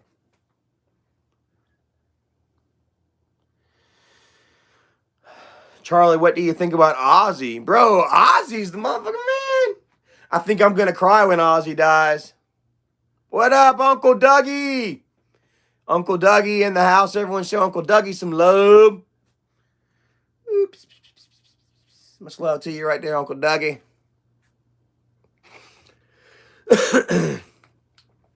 Well, I'm not going to be on here forever. We've been on here almost an hour and a half now. That's awesome. Thank you all for joining. And, yeah, me and Erica, we're going hiking tomorrow. Told Erica wherever she wants to go, as long as it's within an hour and a half area, range of here. I ain't trying to ride around all day. I would prefer just to sit back, kick back and chill and not do anything, because it had to work today. So, tomorrow's really going to be our only day of relaxing. But, if Erica wants to go out and do something, then we're going to go out and do something, I love her and she deserves it. She works her ass off. Javi Sykes says, do the Dave voice. Let's make him do the Dave voice. Like, I don't really want to keep doing the Dave voice. Like, Dave's kind of like self-conscious about that voice, Me and Dave, we have made our amends and we have moved on and shit, And Dave, like I say, he's kind of self-conscious about that voice. So try not to do it too much, man. I apologize for that. Me and Dave had our issues, but we came to terms and agreed like men, and yeah, I guess we're kind of friendly again, so yeah. I have no problems, what I'm saying, making amends, and like men, like gentlemen, and going about our lives, you know what I mean? And with people that, haven't negatively affected me in that much of a way, With the other ones, it's just ignore them, just leave them out of my life. They're going to constantly talk about, I don't know, like, as far as Isaac goes, he's constantly going to talk about me, but, well, we all know that's just green envy, like it's just the fact, like, I don't know, like Erica had somebody come up to her at work the other day, and she was like, hey, is that Charlie from the Angry Grandpa show? And she's like, yeah, like Isaac will never have that. No one's ever going to go up to Isaac and be like, hey, aren't you Isaac from the Angry Grandpa show? Like, no, like, he is nothing to Dad, other than Michael's paid crony. I would say paid muscle, but he ain't got no muscle. I'd like to see Isaac do some damn flexing for us. By the way, guys, I'm going to be getting me a curl bar here soon. I've been looking into it. I'm going to start lifting me some weights, try to get me some form going here. And hopefully I'll be looking kind of good by the time we go to the beach this summer. Going back to Hunting Island. Another vacation is in our future. And, yeah, I'm going to start lifting some damn weights, man. It's like $1 a pound. And I'm ready to start looking good, man. I've cut out all the energy drinks, and I've cut out sodas, guys. I haven't had an energy drink in 2 weeks. I haven't had a soda in 1 week. Like a week in like 2 days or something. That I haven't had even a soda pop, guys. And I got to tell you, I'm feeling so damn good, man. Like, I'm just kind of just feeling fitter. You know, it feels like that excess stuff is like starting to wear off. You know, it's starting to just like melt away. You know, and I think that, you know, with, you know, proper diet and exercise, that I'll be able to start shedding some weight, you know, tremendously, as long as I continue to stay off these sugary drinks, you know. So I have been on a tea trip right now. Nothing but tea, really. I know it's caffeine. I can control the sugar flow, though. You know, I normally put like a cup of sugar in per gallon, so it's not tremendously bad. You know, with a 20-ounce can of soda, it's like, or 20-ounce can, a 20-ounce bottle of soda is like, what, 2.5 cups of sugar or some shit like that? You know, so what did that guy say? It's keto-licious at Mary's place says, you made Isaac. He was no one until he went after you. Like, that was funny. Like, Isaac tried hitting me with that shit. I made you! You know, but like the fact is, like, yeah, like nobody knew who the fuck Isaac was until I came out, until I fucked up, until I got all tripped out on acid and liquored up on Jack Daniels and fucked up, you know. And that's whenever you seen Isaac showing up to he was harassing me, he was calling me up, only to recant that statement, you know, months later. Only to come back to it. See, guys, you have seen these fuckers lie so damn much, you know, that, like, you know, you just don't trust them anymore. You know, like, if they told you it was raining outside, you'd have to go look.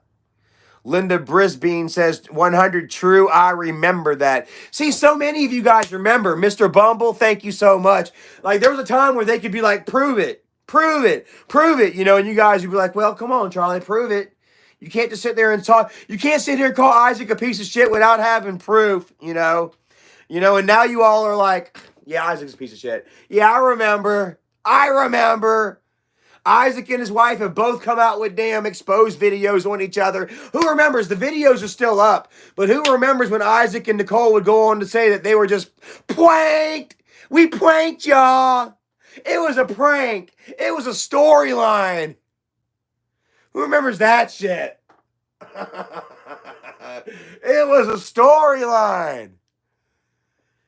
Nicole doesn't really yell at her kids when she's aggravated with their homework. That was a storyline. Nikki doesn't really have scars on her back from getting tossed through a glass window. That was a storyline. Ace Man says, storyline my ass. They had charges against them. They still got charges going against them. They got 2 court dates next month. 1 court date for him not sending his kids to school. Not even through a Zoom. Like, yo, just fucking Zoom your damn school. That's what they were all doing anyway. And his wife's got a damn court date that same day. She has 2 court dates for running from the cops. Because Isaac keeps trolling her into hitting him, and then he calls the cops on her, so she's afraid of the police. So she runs from the cops. So they hit her with a fucking felony evasion charge. Can't make this shit up. The Smart Life says their life is a prank.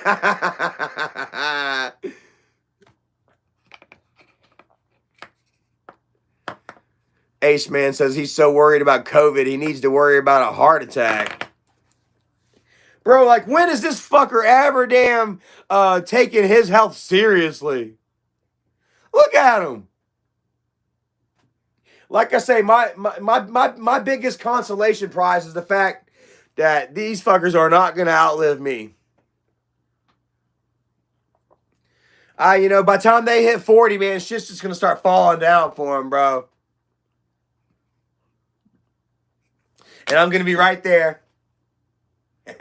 You need a wheelchair? Need you a wheelchair there, buddy? You know, and it is a little spiteful. You know what I mean? And I feel a little guilty talking like that or whatever because, you know, negativity is never, you know, I don't know. It never builds up, you know, helps. It never builds. Dude. I don't even know what the fuck I'm saying. I was going to say conducive. I don't even know if that's a fucking word. It's definitely not productive to your growth. You know? The Smart Life says they're doing it to themselves. They definitely are. Stasia Heart says you have a good heart. Remember that. You know, like, and I try. I wear my heart on my sleeve, guys. You know, unfortunately, like, I don't have a poker face. I never have. You know, whenever I was out there getting drunk and telling you guys that I was sober and shit, you saw right through it. You're like, no, you ain't. Whenever I was acting like I was chill, you know, but deep down I was just a fucking, you know, a whirling eddy of turmoil. You all saw straight through it. Orion Sirius says, y'all remember Amy's daily vlogs? She should be getting out of prison here soon, huh? Who remembers the Amy daily vlogs? Oh my God. She finally got eligible for super chats and promptly went to prison for meth. I don't even think she got her second super chat check, and she was in prison for meth. Amy's daily vlog, you all. Remember that shit. I thought about her earlier, bro. Whenever I was being controlled by the motherfuckers, you know, like she was telling everybody that Wolfpack is welcome. I love Wolfpack. Y'all are welcome over here. And a lot of damn Wolfpack was giving her donations and super chats and shit. And so I was like, no. And I did a video pretty much condemning her and shit. And yeah, thought about that today. Like, I didn't have to do that video. You know, like that. You know, I didn't have to do it, but I did, you know, because YouTube was kind of controlling my life. Because I still kind of cared about, I don't know. It's not that I don't care anymore, but I was still trying really hard to win you all over. You know, I was still trying my best to. I wasn't trying my best though. I still wanted the best for myself, you know. But, you know, like, you know, I wasn't fully committed, and I kept slipping and shit, and you all were seeing that, so you all were not fully committed to me, you know, which made me, you know, want it even more, you know what I mean? I don't know, you know. It really took me clearing my mind of all that bullshit, you know, especially the alcohol, dude. Like I said, I was well on my way to wet brain. You know, if you don't know what that is, it's not nice, bro, and it's a real thing, you know. And I was well on my way there. And, you know, I just wasn't doing myself any favors. You know, you all just, like I said, you all just saw right through it, you know. And yeah, I mean, I don't know. Like, now that I am sober and I am looking at things through, you know, clearer eyes and, you know, with this unclouded thought process, you know, like, it's a whole different world, man. It really is. I'm seeing everything just so much differently, dude. It's like, it's almost kind of like being reborn. I swear to goodness. And Michael, if one thing that he knows now, since JC has returned back home, you know, or even while he was here, is that Charlie quit drinking. Because that was another thing that JC said that Michael banged into him, asked him over and over again. He wanted JC to tell him that I was drinking. But JC just kept telling him, no, Charlie's not drinking. So Michael knows that I am not drinking. JC was here every single night. He'll tell you I'm on heroin and shit. You know, like, oh my God, I don't have to prove anything to any goddamn body anyway. Ooh, it's getting hot in here. But yeah, you know, like I said, that's what I get for allowing the enemy to get close to me once again. You know, but not anymore, man. I know I've said it numerous times, you know, but this has really been the kick in the balls to hopefully set me straight, you know, like, this was a big one, you know. And And yeah, you know, like how many times do you fucking do you fucking get shocked by that piece of cheese before you say fuck it, mosey on down through the maze?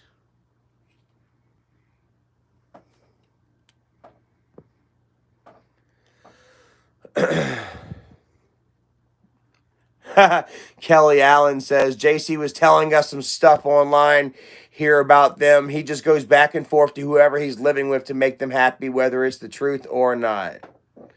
I mean, it seems like it. You know, JC was over here talking about, you tell Isaac to keep my name out his fucking mouth. You know? And now you look on Facebook and JC's like, I'm guest mom. I'm slob mom. You know? Johnny, I'm slob mom. You know? Well, I gotta say, your boys fit right in. I love you, but you fit right in. JC, man, he couldn't even fucking swipe his damn card. And I swear to God, guys, I love him. I love him with all my heart, but it's the damn God honest truth, bro. He didn't even know how to fucking swipe his damn debit card, man. These people, Michael and Jennifer had this boy so fucking damn sheltered, sitting in the dark playing video games. This is how Erica put it. Sitting in the fucking dark in the bedroom playing video games, being treated like a fucking baby. He didn't even know how to fucking swipe his debit card. He grabbed the card, the fucking magnetic strip was facing away. Upside down, completely the opposite way. And I'm like, flip it. He flips it back to the way it was. I'm like, no, flip it the other way. He flips it the whole different way. I almost got mad. Said he can't count his money. He says once he gets to 40, that's it. He needs help.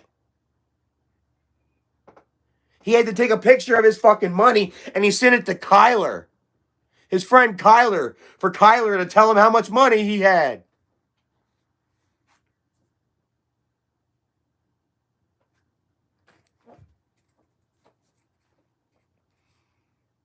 Oh, this fucker, and he wants to talk about how I was a clout chaser.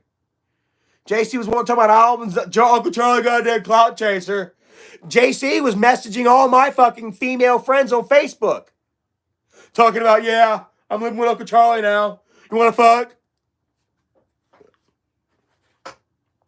How many of my female Facebook friends on here got a weird message from JC? Yeah, I'm living with Uncle Charlie now. Want to meet? He ended up messing around with this one girl. I'm not going to even say her name, but I didn't even know that she was a fan. I knew she lived up here in North Carolina, but she's talking about she was worried about JC. Said that Michael bought JC a gun. Said, I've got the damn messages to prove it. JC shows a picture of a fucking gun saying that he's going to kill himself because this girl's friend won't go out with him. And this girl is like, why is JC being mean to my friend? We love you guys. We don't understand what's going on. We're fans of the family. JC met this chick by going through my fucking Facebook friends and chasing my fucking clout. Yeah, I'm living with Uncle Charlie now. You want to fuck? And then wants to say that Michael bought him a gun and that he's going to shoot himself.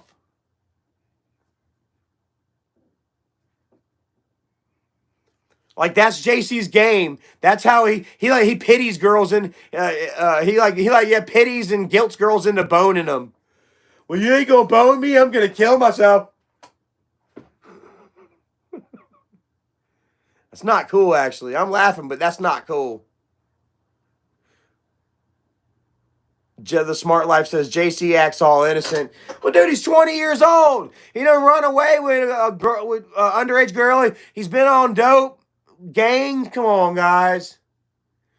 The boy's grown. He had me a little fooled too, though. Wanting to get the baseball mitts and play catch and shit, you know? Like there was some sort of fucking of goodness still in him, you know?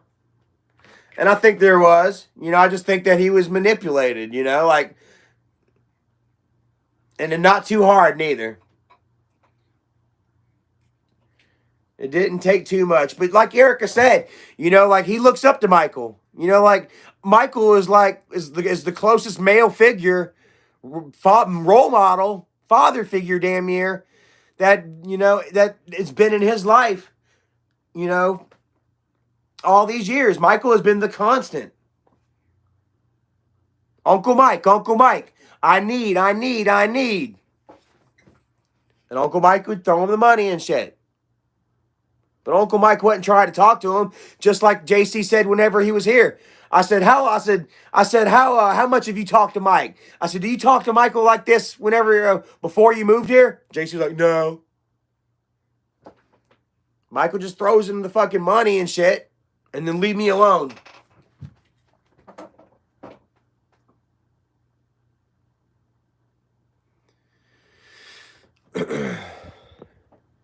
Edgar Garcia says Michael is abusing those boys. Google's piece said Jennifer's getting $400 a month per kid for disability. I don't know. I know that damn Erica's mom even tried to get JC a freaking damn a stimulus check. She was gonna try to get him all 3 stimulus checks. Get JC $3,000, and we were gonna get him his license and let him get a car and shit. And then turns out that his mom already claimed him. Jennifer already claimed him and told him, no, I didn't claim you. Even after we found out, we were like, JC, here you go, look. Your social security number has been claimed already by somebody. Jennifer's like, nope, not me. And there's no need for us to find out who it was neither. But even with the fucking proof right there, Jennifer's like, I don't know who did it. Knowing damn good well that if she didn't do it, she'd be on the phone with the IRS right now, making sure that it wasn't sperm donor, as she likes to call.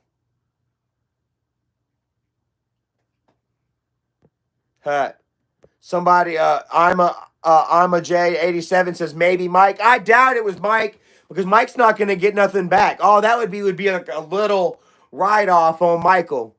Couple $1,000 tax write-off for Michael. Like, it's not beneficial for Michael to claim the boys. I think Jennifer claimed every single one of them. And now she's even getting a check, now that this new child tax credit has come through. She'll be getting a couple extra $100 every couple of months. Donna J says, that is so sad for a mother to steal from a child. Well, she did. Hey, but come on, man. She let her boyfriend choke Johnny out. And then had Kyler take the fall for it.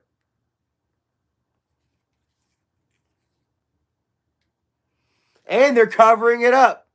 Come on, like, do you really expect anything more from Jennifer? I would say anything less, but I'm pretty sure she can go a lot lower.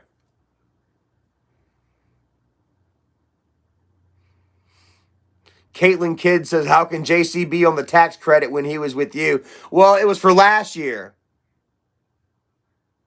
It was for last year. If you claimed him, for 2020, I believe it was. Which, let's face it, JC wasn't even in the house for half of 2020. He was living in Berkeley County or Dorchester County, because Jennifer sent him to jail claiming that he fucking hit her. JC says he didn't do it.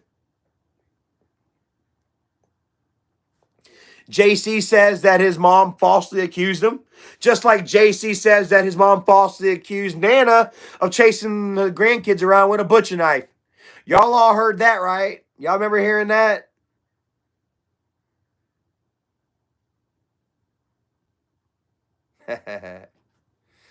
Lucy Weber says, have you got messages of JC talking to girls? Yes, I've got the picture of JC holding a gun. It's not JC's face, but he's got the gun, and it looks like Uncle Michael's deck. It looks like Mike's deck, if y'all want to see it. And he's holding the gun, and Michael's deck is in the foreground, and it says, Michael bought me a gun, and every day I'm living with the gun in my head, is what it said. Tell Libby, or whatever the girl's name, it wasn't Libby, I'm not going to say the name, but tell so-and-so I said thank you. Eric R. says, show us. I wish I could show you. I'm on my phone right now. But trust, I'm not going to sit there and say that I got shit and then not have the capital to back that shit up and make myself look stupid. I'm not going to do it like fucking Isaac and Michael. There was a time where they can just sit there and throw all kinds of shit to the wall without no proof. Here you go, baby. Ooh, look at you in your panties. Use my phone. Yeah, I'm not going to sit there and make myself look stupid on a reg like they do. Switch account. Here we go. Yeah, I'll come with my receipts here, guys. Now, where the hell is it? I've got so many messages. Oh, you know what? What's the name?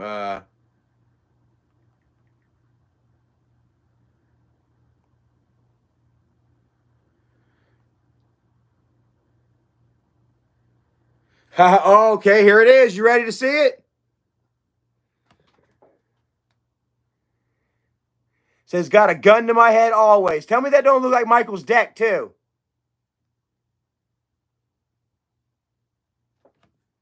Say that don't look like Michael's deck.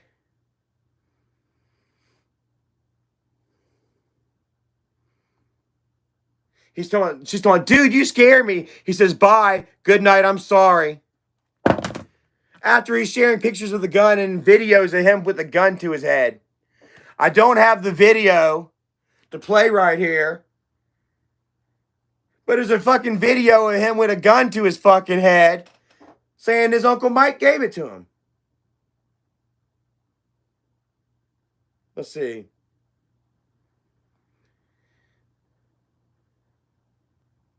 Come on. I'm ending my life. You can thank Tina. He's sitting there messaging all these chicks on my fucking Facebook page and then threatening to hurt himself because he's not getting any booty. And he says, I'm blocking you. And I'm blocking you, by the way. And then a few hours later, he says, what you doing? And this girl says, I thought you were blocking me. Fucking, how embarrassing. Here, babe, you can have your phone back if you want it. Kai MD says, oh gosh, he's one of those guys.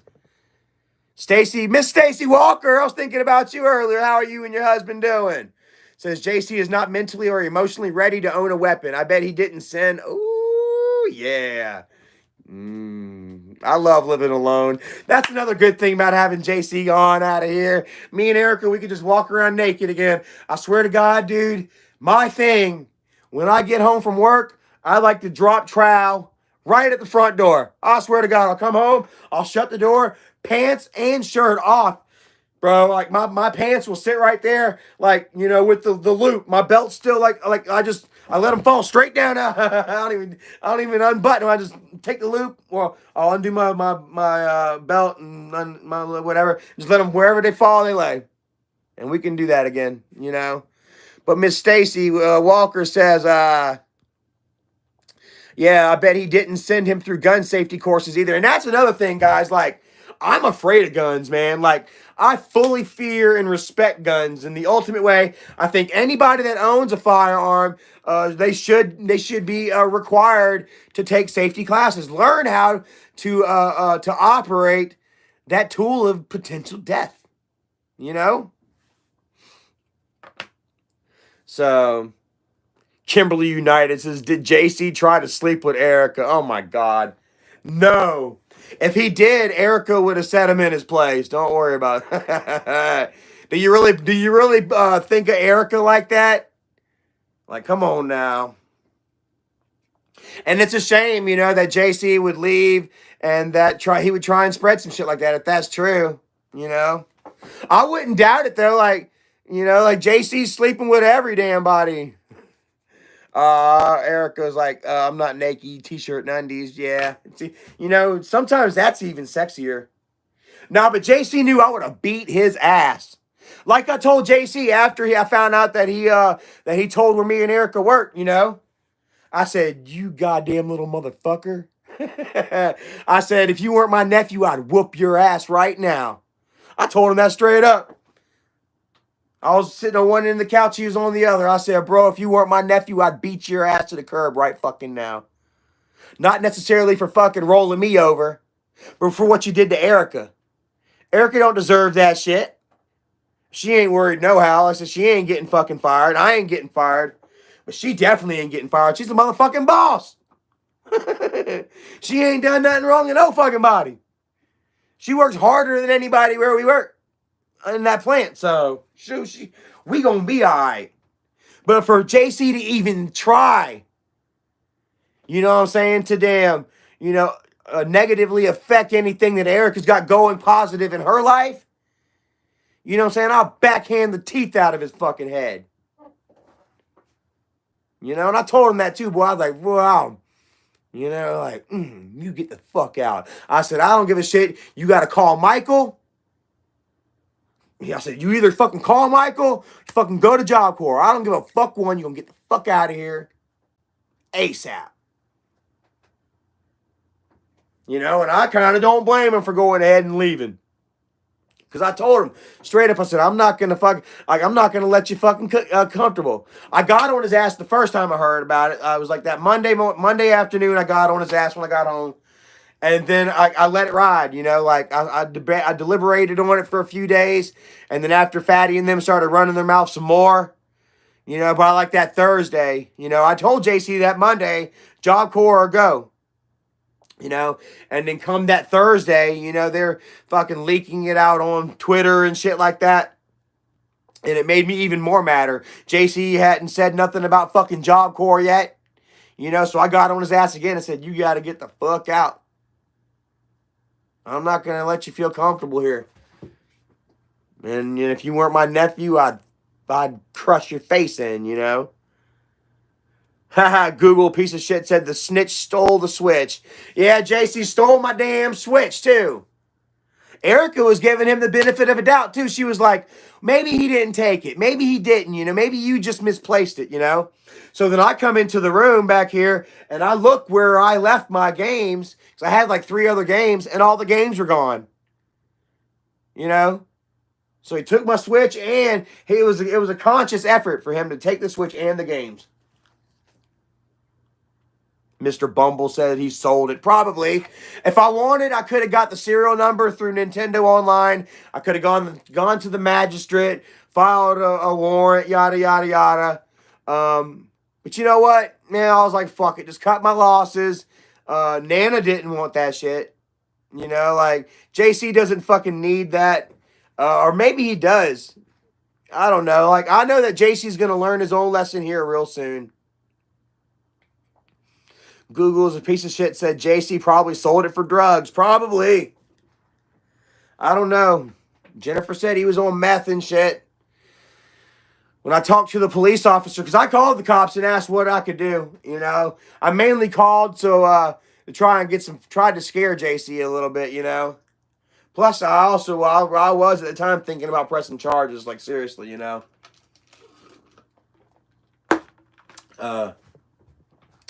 But yeah, I was talking to the officers, dude, and I told them that he's going back to Somerville, and they were just like, Somerville's bad. It's bad. And they know it's bad. Like I said, Jennifer and Michael have admitted that the boys are on drugs, that they can't do nothing about it. Bree Vegas says JC is a snake. It was sad too, man, because I really had hope for him. I thought that he looked like he was having fun here, We took him to fucking mountains. We took him to the beach. We took him from the beach to the mountains, man. I took him out to Goodwill, man, and bought him some nice adult clothing. Tried to add a little bit of damn respect to his palate.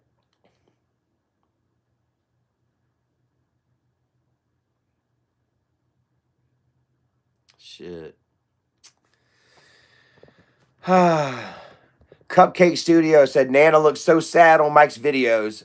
She was ashamed to be recorded. Said Mike was like forcing her, and she lost weight because she was being starved. He had to hurry to get a job at her age. Yeah, so Nana's working again. Much love to Nana. Sad. I was thinking about maybe starting some kind of GoFundMe, man. Try to get her a car or something. Because she's having to ride the bus back and forth to work. you know. But also, man, I gotta stay away from that shit. Like, I love my mom, you know, but she's letting Michael do for her. She's living in Michael's house. At the end of the day, Michael calls the shots. You know what I'm saying? And there's no need for me to go ahead and meddle in that, you know? It's not my life. It's not my responsibility. I love my mom. I hate to see her go through that. But this is me learning that I, you know, got to let that shit ride. That I got to focus on me and Erica and ours. I got to worry about my cars, which, guys, I just got my license reinstated. Woo! Yeah! No more suspended license due to bullshit child support, which I shouldn't have. The fucking guy told me that I shouldn't have got my license suspended in the first place because I lost my job due to COVID, that they should have worked out something with me with the child support, but that they didn't. Said that he couldn't give me the damn, the refund back, you know, because they garnished my refund due to back child support, which I'm fine with that. But he could waive the $100 reinstatement fee. So he waived that. Come to find out, I got another reinstatement fee that I have to damn taken care of. But I got the money ordered today. I'm shipping it. Gonna have my license taken care of in like a week, and I'm gonna have my Jeep hopefully here by Labor damn Day or Memorial Day. Which is it? Labor Day. Memorial Day is in May. Hopefully I'll have my damn Jeep by then, guys. And yeah, just focus on myself, guys. Because like I say, every time that I try to reach out, that I try to get close, that I try to help that side of the family, Bree Vegas says, you getting a Jeep? Yeah! I'm getting a Jeep Wrangler Export. It's only a 2-door, but I like it anyway. You know, and it's got the rag top that's going to be could fully come off. I'm going to get me some nice big fat rims on it and tires on it. I'm going to have this thing looking Mac the fuck out, man. All thanks to Erica's stepdad, Joby. We love you so much, man. You are amazing, wonderful. And that's the family that I need to be focused on. You know, I don't need to be focused on fucking, you know, Mom, Michael, JC, all them that are just fucking there to listen to Michael and do what he says and fucking hurt Charlie, you know, for some YouTube clout, internet fame bullshit. Caitlin Kidd said, what color Ranger? It is a red. 2009 Jeep Wrangler trail rated. Yeah, 2009. And guys, it's only got like fucking 30,000 miles on this thing, guys. Like, it's basically a brand fucking new Jeep.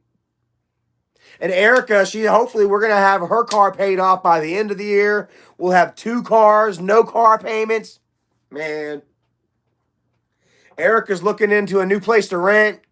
I like it here, you know, but, you know, I'd like, you know, part of me would like to have a little something nicer. We can afford nicer, you know, so looking at new places to rent and stuff. Guys, everything is just looking wonderful, you know, and the only time that my life has any kind of shit smeared on it, you know, or any kind of stink to it, you know, is whenever I get involved with the fucking family.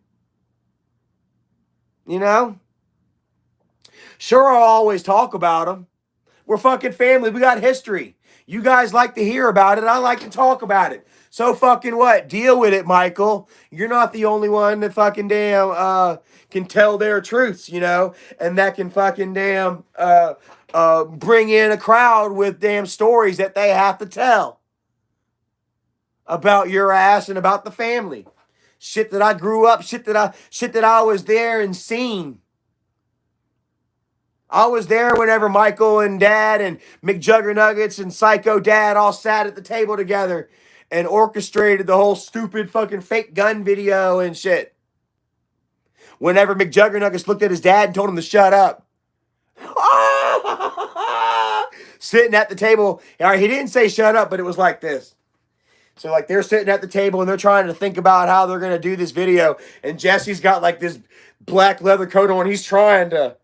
It's almost like he's sitting in a fucking high chair or something. Like, he's trying to look bigger than he really is, you know.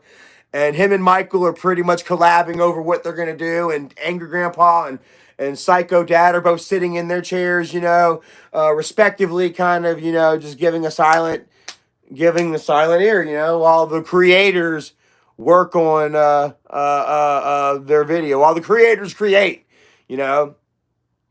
And Psycho Dad went to add on about something, and dude, McJuggernuggets did just like this. He goes, oh, hold on, I keep forgetting what the camera is. Hold on.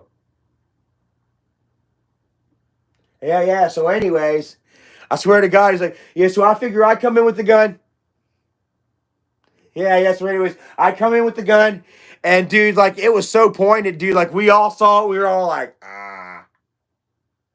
And then afterwards, Dad and Michael were like, yo, bro, did you see that? Did you see that? We know who wears the pants in that relationship. And I think that moment right there.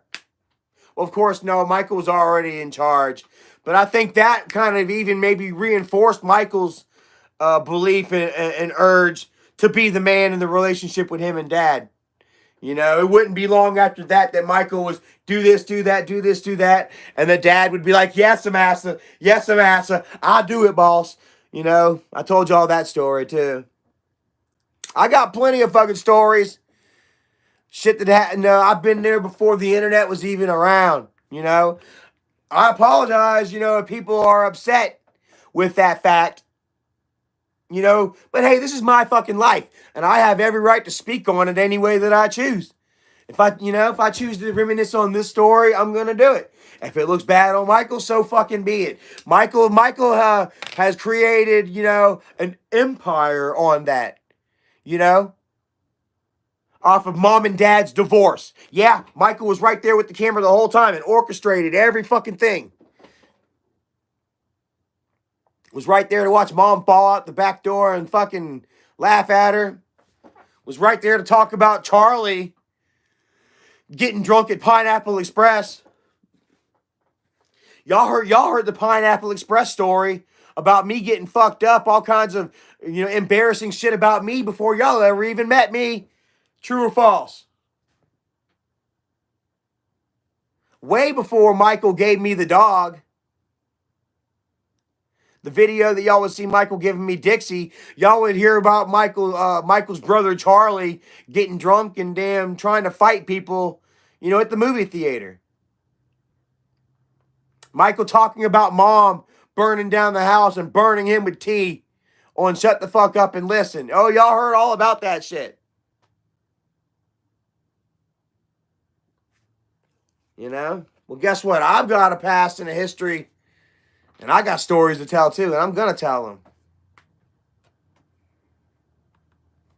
And that's just the way it is. And I ain't going nowhere, guys. Like I said, we're already at 2,000 subscribers. This has been an amazing live stream. Over 310 people. We pretty much kept it at 300 plus, you know, the whole night. That is really awesome, guys. I love it, dude. It means so much to me, guys. You know, like Wolfpack Army strong, guys. You mean so very much to me, man. Stasia Hart says, I got a past and stories. We've all got a past. We've all got stories. You know what I mean? These people choose to try and hold my past so very hardly to me because they've got nothing on me currently, bro. Like, I'm living such an awesome life, such a drama-free life, you know what I mean? Aside from getting into it with these assholes. You know, but they have nothing against me currently, you know. That all they have to try and talk about is, you know, what I've done in my past, you know. And like I say, dude, like I said, we all have our past. You know, we all can redeem ourselves from those past, you know. And you are not defined. Your future isn't defined, you know, by a bunch of trolls and haters who hold, you know, and try to hold your past over your head just so they have something to lord over you and feel like they're superior. You know, which is what Isaac and Michael, both of them, their main thing is that superiority complex. It's this thing, man. They just think that they're fucking bosses, you know, like, and it really comes from the fact that they weren't shit back in school. I can't talk for Isaac, but I know he doesn't have any fucking friends from his hometown, you know, from grade school and shit. The only fucking friend that he had was fucking Justin, and even that guy's gone now. You know, same thing with Michael. You know, he never really brought any friends up. You know, in coming through school because you know they're fucking their self-esteem was so low. You know what I mean? Like, they just didn't believe in themselves. They didn't love themselves, and they still don't, really. Zigzag Freire says, yep, the bullied, now bullying. Isn't that the way it always goes? Isn't that the way it always goes? Almost like police officers or something.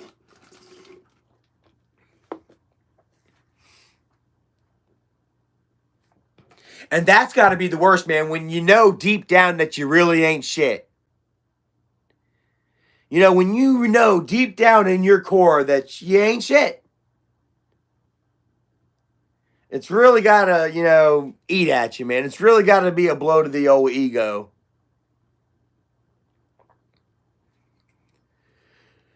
Max Keeble says Mike is a past EDP. Past EDP. Pedophile? He hooked up with Bridget when she was 14. He was 21. So... Google's a piece of shit, says save up by living there, and then when the housing market dips, you can get a good deal on a house. Bro, let me tell you what, man. I've been thinking about it. I seriously have been thinking about, instead of just renting or something, finding us something that we can rent to own. Getting us some land and getting us a damn trailer or a house or whatever. Don Vito, what is up?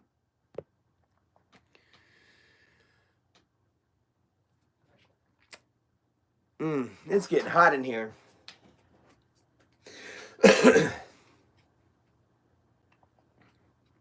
Stasia just bought her first house. Congratulations. That is so wonderful. I'm proud of you. I'm proud of you. That's wonderful. I am a late bloomer, starting late in life, but I really think, with this job I have, pays really well, and there's so many opportunities for advancement. I've just gone up. I've done advanced a couple of times, not necessarily financially yet, but I've been positioning myself to get to that next step where I can start making that advanced pay, and I can only see it happening in my future sooner rather than later, yeah, the future's looking bright. Everything is on the horizon, dude, and I'm just gonna continue to stay positive. I'm not gonna sit here and just stay shut the fuck up, though, mind you. Just because Michael and them know where I work, they think that they can fucking put some kind of fear into me into shutting me up. Nope, not gonna happen. Not gonna happen. I promise you that, guys. Let me tell you what. If it came down to damn losing my job or making sure that the boys are protected, or at least everybody knows that y'all are covering up fucking child abuse, then it was worth it.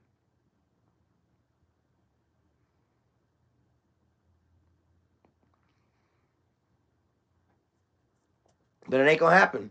Dude says, you're intoxicated. You'll lose that job because of 5. I'm waiting. These fuckers have known for like 3 weeks now. These fuckers have known for like 3 weeks. Guess what? I ain't heard a peep. I ain't heard one fucking word yet. Meanwhile, I'm still waiting to hear from the cops about me supposedly giving the boys drugs and alcohol. I'm still waiting to hear from the cops about supposedly SAing my sisters. All these accusations and no fucking proof whatsoever. They like to say, Charlie admitted it, Charlie admitted it. Go watch the Keemstar video, bitch. I told him my fucking truth there. They try to use that doctored up fucking post on Facebook or comment on Facebook, but they just show just my comment. They don't show the whole fucking message and shit. Me denying every goddamn thing. And they don't have any fucking proof whatsoever, so they just try to say, Charlie admitted it.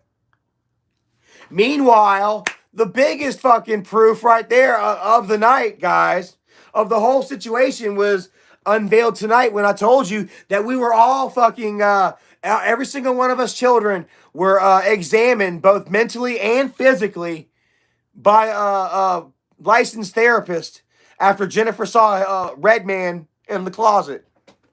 And they found nothing wrong with any of us. Hillary Clark in the house. Much love to you. Been a while since you joined us.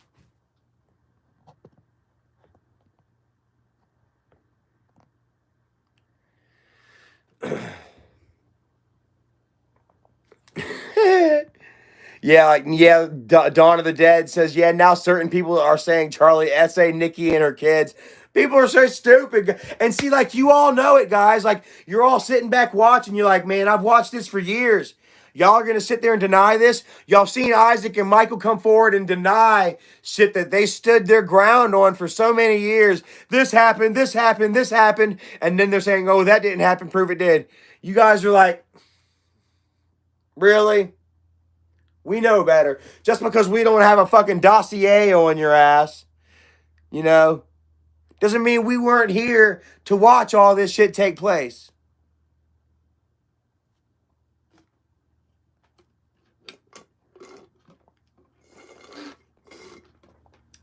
So like I say, man, I'm not worried about these losers whatsoever, man. Not scared of them.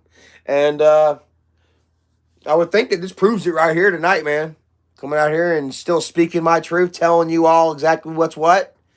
After the fact that JC neglected my trust and told Michael where I work. Like I said, it doesn't care. It doesn't matter. Like I said, I already talked with HR and shit. It's whatever happens at work. You know what I mean? I've got to do something at work on the job, physically screw up, disobedience, screwing up, not showing up for work. But guys, man, they fucking love me and Erica. I missed one day. Erica ain't missed a day since she started. Erica's going for that damn perfect attendance, and I think that I might get it too, as long as it's from January 1st to December 31st. Then I'll get it too. I said I don't drink anymore. I'm off the drugs. I go to bed at a good time every night. I wake up in the morning, make our sandwiches, our lunch and stuff, and we go to work and we work. We don't sit around and talk and bullshit. We get it done, you know? And some stupid little fucking internet squabble. Like Isaac might have some kind of personal beef with me. You know, that he's nurtured for years now. But that itself does not translate into the professional workplace.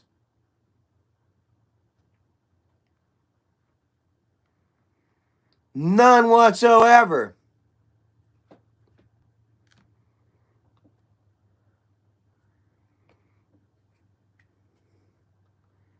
People talking about I'm high, whatever. Hey, let me check this out. It doesn't matter anyway. People that have failed drug tests there, guess what? There's a rehab program. Green Heck doesn't just fire their fucking people. No, they work with them. They help them out. They want them to do well. So guess what? Even if for chance that somebody did fail a damn drug test, you just got to go through rehab. You'll do a little bit of rehab, some drug testing shit, and then come out the other side a better person than you did going in. You know, my company actually supports their people. They won't just fire you straight the fuck up. So go ahead.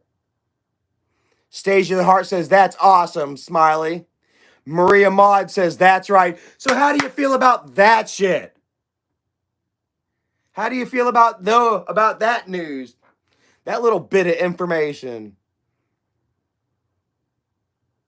Don't feel like I gotta tell you. But yeah. I'm telling you, I'm safe, bro. Eric is safe. We are A-okay. As long as we go to work, we do what we're supposed to do. We're nice and cordial to everybody. And the main thing is showing up. Show up. Go to work. Be on time. And work. Everything else falls into place. It's like the easiest fucking jigsaw puzzle in the world.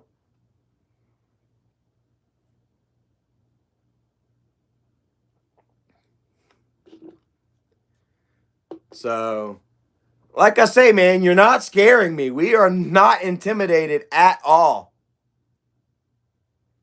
They thought that they had the trump card.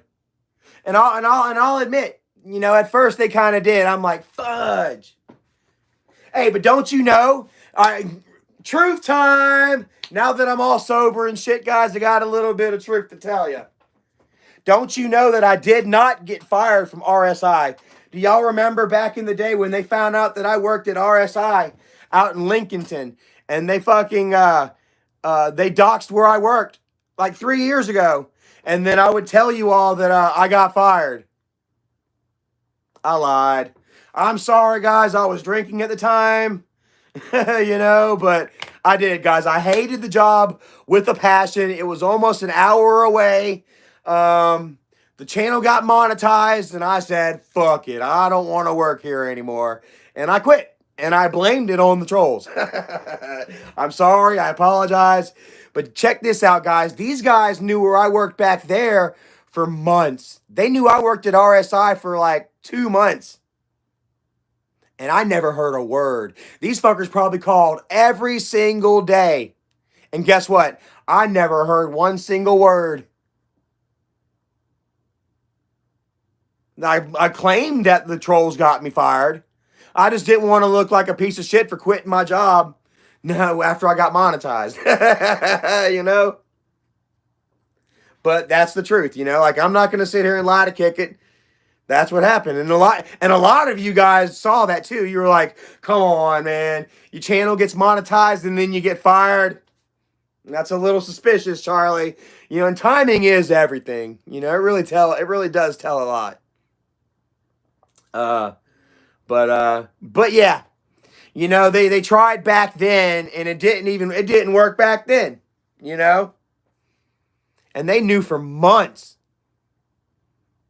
And I didn't hear a single word, bro. I'm telling you, these fools, man, they try to sit there and they try to inflate this stupid little damn these personal problems that they have with people. They try to amplify it to be bigger than it is, and then they try to project that onto other people. Max Keeble says, drink Sobe Energy. I don't want any energy drinks. I've been off of energy drinks for 2 weeks now. I do not need to get back on. Was that It's Keto says RSI on General Boulevard? I think it was out there. It was where like they have a bunch of different factories and shit, plants out there. I hated it, man. My job was to pick up the marble, set it on the fucking the sink, or set it onto the cabinet, roll it. Marble up, roll. Marble up. Boy, I was fit too. I felt good out there. But man, like I said, it was an hour away from me. What's up, puss? Pussy fart. I was an hour away, man, and it was only $10 an hour, bro. Man, I couldn't do it. Couldn't do it. It's Keto says, I hated it there. I didn't really like it too much neither, man. Like, there was no winners there, bro. Like, I'm sorry. There was no winners there. There was a lot of temps where I was working. I worked for this Spanish guy named Mario. Mario, he was a real short dude. He liked to keep his hair flipped up. He liked to wear the tight pants back before the tapered legs were fashionable. And he worked out a lot. He always walked around. He was a buff little dude. Buff, good-looking little dude named Mario. He was my line lead. And I hate him. And I swear to goodness, man, that they were selling sex out there.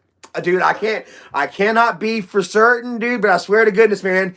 I swear to goodness, like, I believe that he was selling sex out there, and he had a girl that she'd go to the bathroom every 15, 20 minutes. She'd go to the bathroom and be gone for 5 minutes or so. Come back to the line, start working again. 10, 20, 30 minutes later or something, you'd see another guy walk up, come talk to Mario, go to the bathroom. She'd walk to the bathroom. I swear, man, I think they were selling some booty. Them Spanish girls were selling booty. The Spanish dudes were selling their Spanish girls out there. More like it. Pussy Fart says Mario with the little man complex. Like I said, he was short, man, but he was buff. Like, he probably could have tossed me, fucking dunked me on my neck. So, Linda Brisbane says, and for the record, there is nothing wrong smoking a little weed. It's God-grown, not man-made. Well, I mean, it is illegal. There's that. So until, the federal government, changes their stance, that's technically, it's illegal. You can't use it, But there are many, many people, that are, their opinions have changed on that. Like I say, man, there was a time, where me and Dad, Dad, I smoked pot all in my damn teens, and Dad didn't like it, if you want to smoke, you can't stay at my house. Can't be around here, And hell, once I moved in with Dad over there on Longleaf, damn, he was buying my pot for me. And it was the good stuff, too. It was the Blue Dream and shit. We were puffing on Blue Dream for like fucking 3 months straight. I smoked with my dad. That was a sad time, too. I smoked pot with my dad one time, guys. And, I remember he started coughing real bad because he couldn't deal with the smoke, and he hit it a couple times, 3 or 4 times, about half a joint, but then he had to go to bed. His stomach, his throat hurt too bad. He laid down, went to sleep, and called it a night. Went to sleep, and I went back to my room like, damn, the old man's getting old. It's like the old man's getting old, And now it was a sad moment for me and him.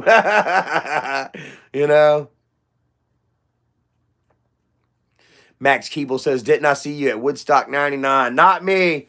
Woodstock 99, I was damn fucking, I guess I was 16. But yeah, I didn't make it up there. Yeah.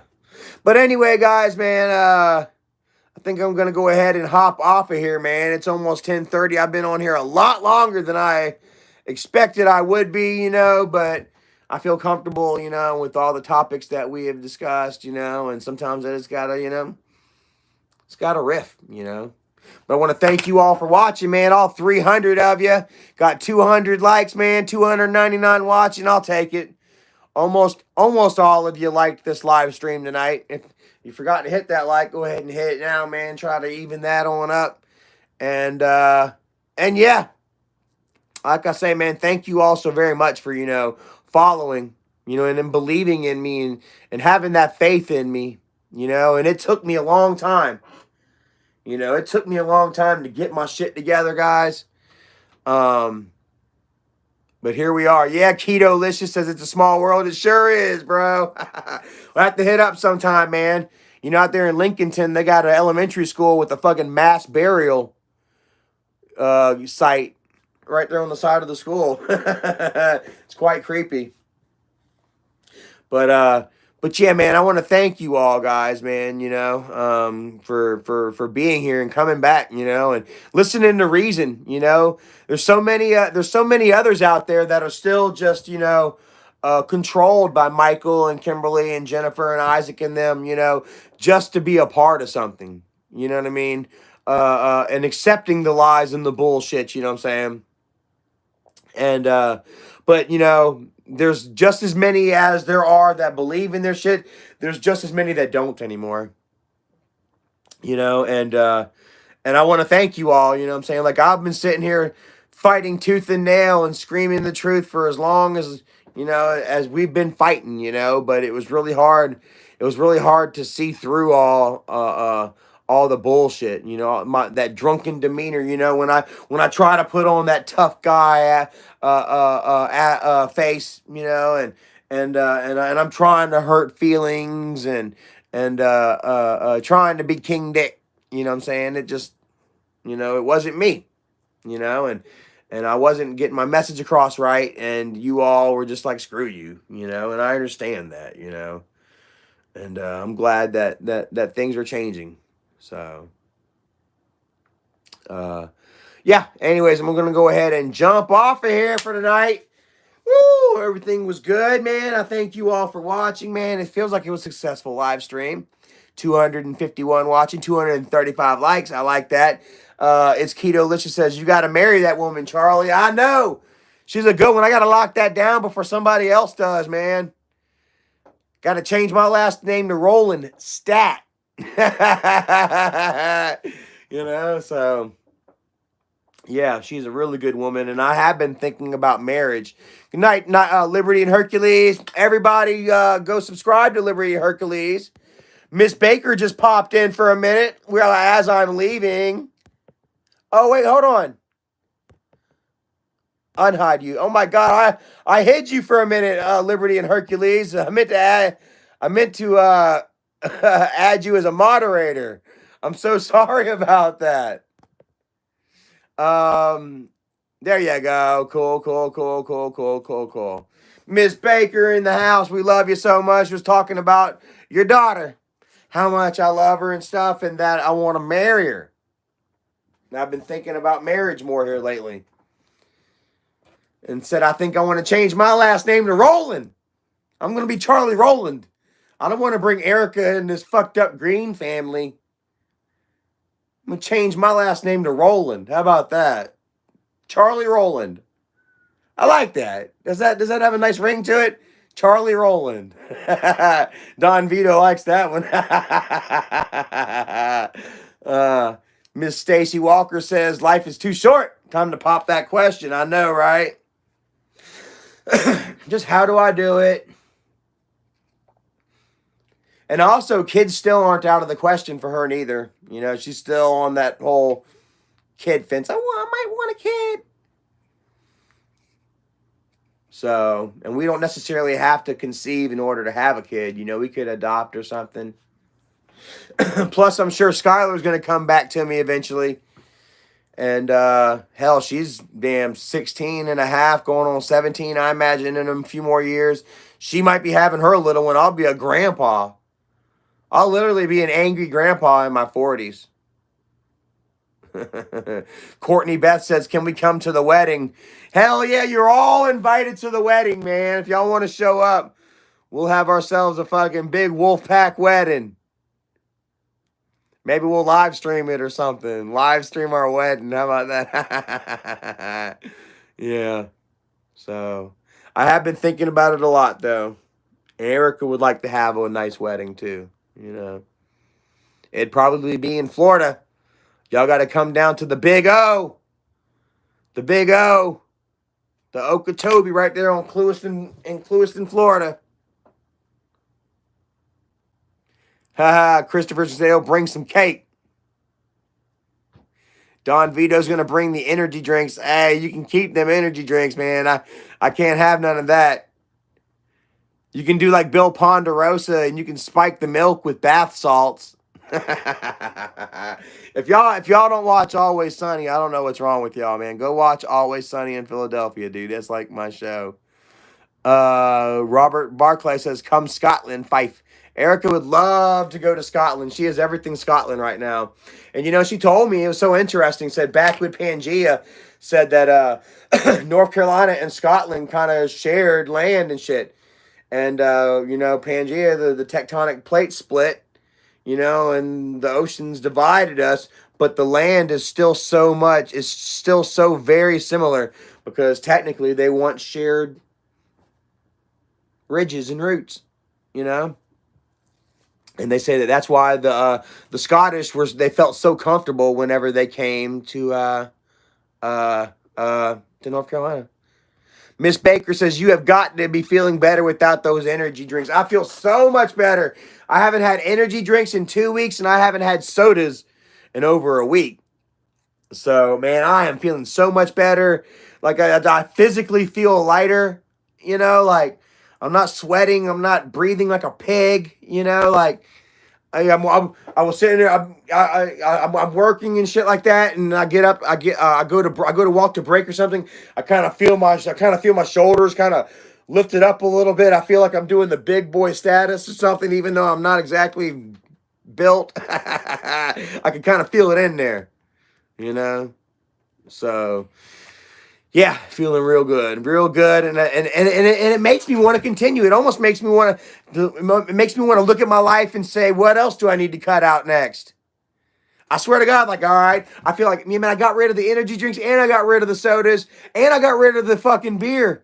You know what I mean? I feel like I can get rid of anything in my life now.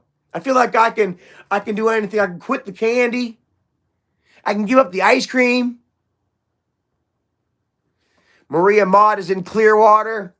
Well, guys, I guarantee you, if we get married, it's gonna be in Florida. It's gonna be in southern Florida. It's gonna be right there on the Big O with Erica and her family. Because, like I say, me and my family, we don't get along. You know, we just don't have that unity. We don't have that gel, that respect and love and understanding that keeps family together. You know, we don't have that like Erica's family does, dude. You know, you want to talk about a tight-knit, loving, understanding, supportive family. Erica's family is that and more, you know. And Liberty and Hercules, where are y'all at? Says we got to link up soon. Hopefully y'all aren't too far away. But yeah, you know, like every Thanksgiving, every Christmas, you know, Erica's spending with her family, you know. Got to get that Jeep here soon, Miss Baker. I'm sending my money order off tomorrow. So my license should be reinstated by the end of next week. Got to get that Jeep soon. So hopefully we'll be seeing y'all again here soon.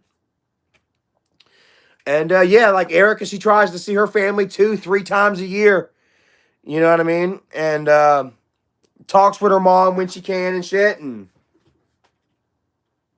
it's always peace and love, you know, and just good stuff, you know, like they're always getting along, you know.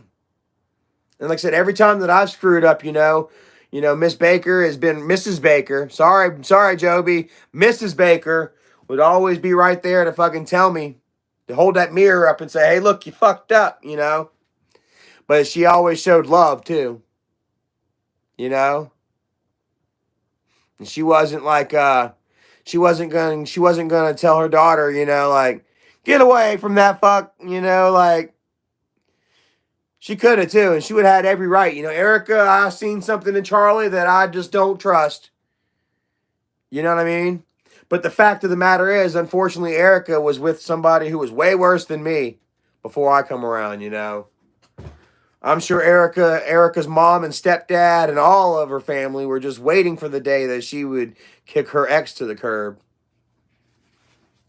So, I mean, you know, I was already, you know, even being a part-time drunk, full-time screw-up, I was head and shoulders above her ex, you know, in her mom and stepdad's eyes. For the simple fact, you know, that I didn't put my hands on Erica, you know, and I treat her well. You know, I tried to treat her well anyway, you know, except for when I'm drinking and I get all super emotional, and then I do play the victim card. Just because you've been victimized doesn't mean you necessarily have to play the victim card. You know, there are times, you know, where you've got to stand up and refuse to be the fucking victim, you know? But, you know, for some reason, whenever I'm drinking and shit, I always want to cry and boo-hoo me, you know, and nobody gives a shit about, you know, Downer Charlie, you know. You guys respect and understand that I've gone through some bullshit, you know, and struggles in life. But, you know, none of you guys refuse to let me sit there and just fucking fall down about it. You know, you guys make me, like, Charlie, you got to stand up. Move on, damn it. You know, like, I love you guys for it, you know, like, you guys hold me together too, man. Wolfpack Army means a lot to me. So anyways, I'm getting off of here, guys. It's fucking 153 minutes long. Fredericksburg, Virginia. All right. Maybe we could try and figure something out. That's not too far away, I don't think. Woo! Guys, it's been so awesome, man. I've enjoyed hanging out with you all. I feel like I'm losing my voice a little bit. I need to go chew on a Ricola and try not to yell too much. Oh, God. So, oh, God. Respergu says, live stream next week. Yeah, we'll do some more live streams. Erica wants to go out somewhere tomorrow, so we're going to vlog tomorrow. I'll have a vlog ready for you guys here in a couple of days, so y'all enjoy that. Look forward to that. And, yeah, be good to yourselves. Be good to each other. And take care until next time. I'm going to get off of here, and I'll holler at all y'all next time. Have a great night. Miss Rebecca Spratling, Maria Mott, Joseph Mace, Edgar Garcia, Kevin Zerfus, Jason Wren.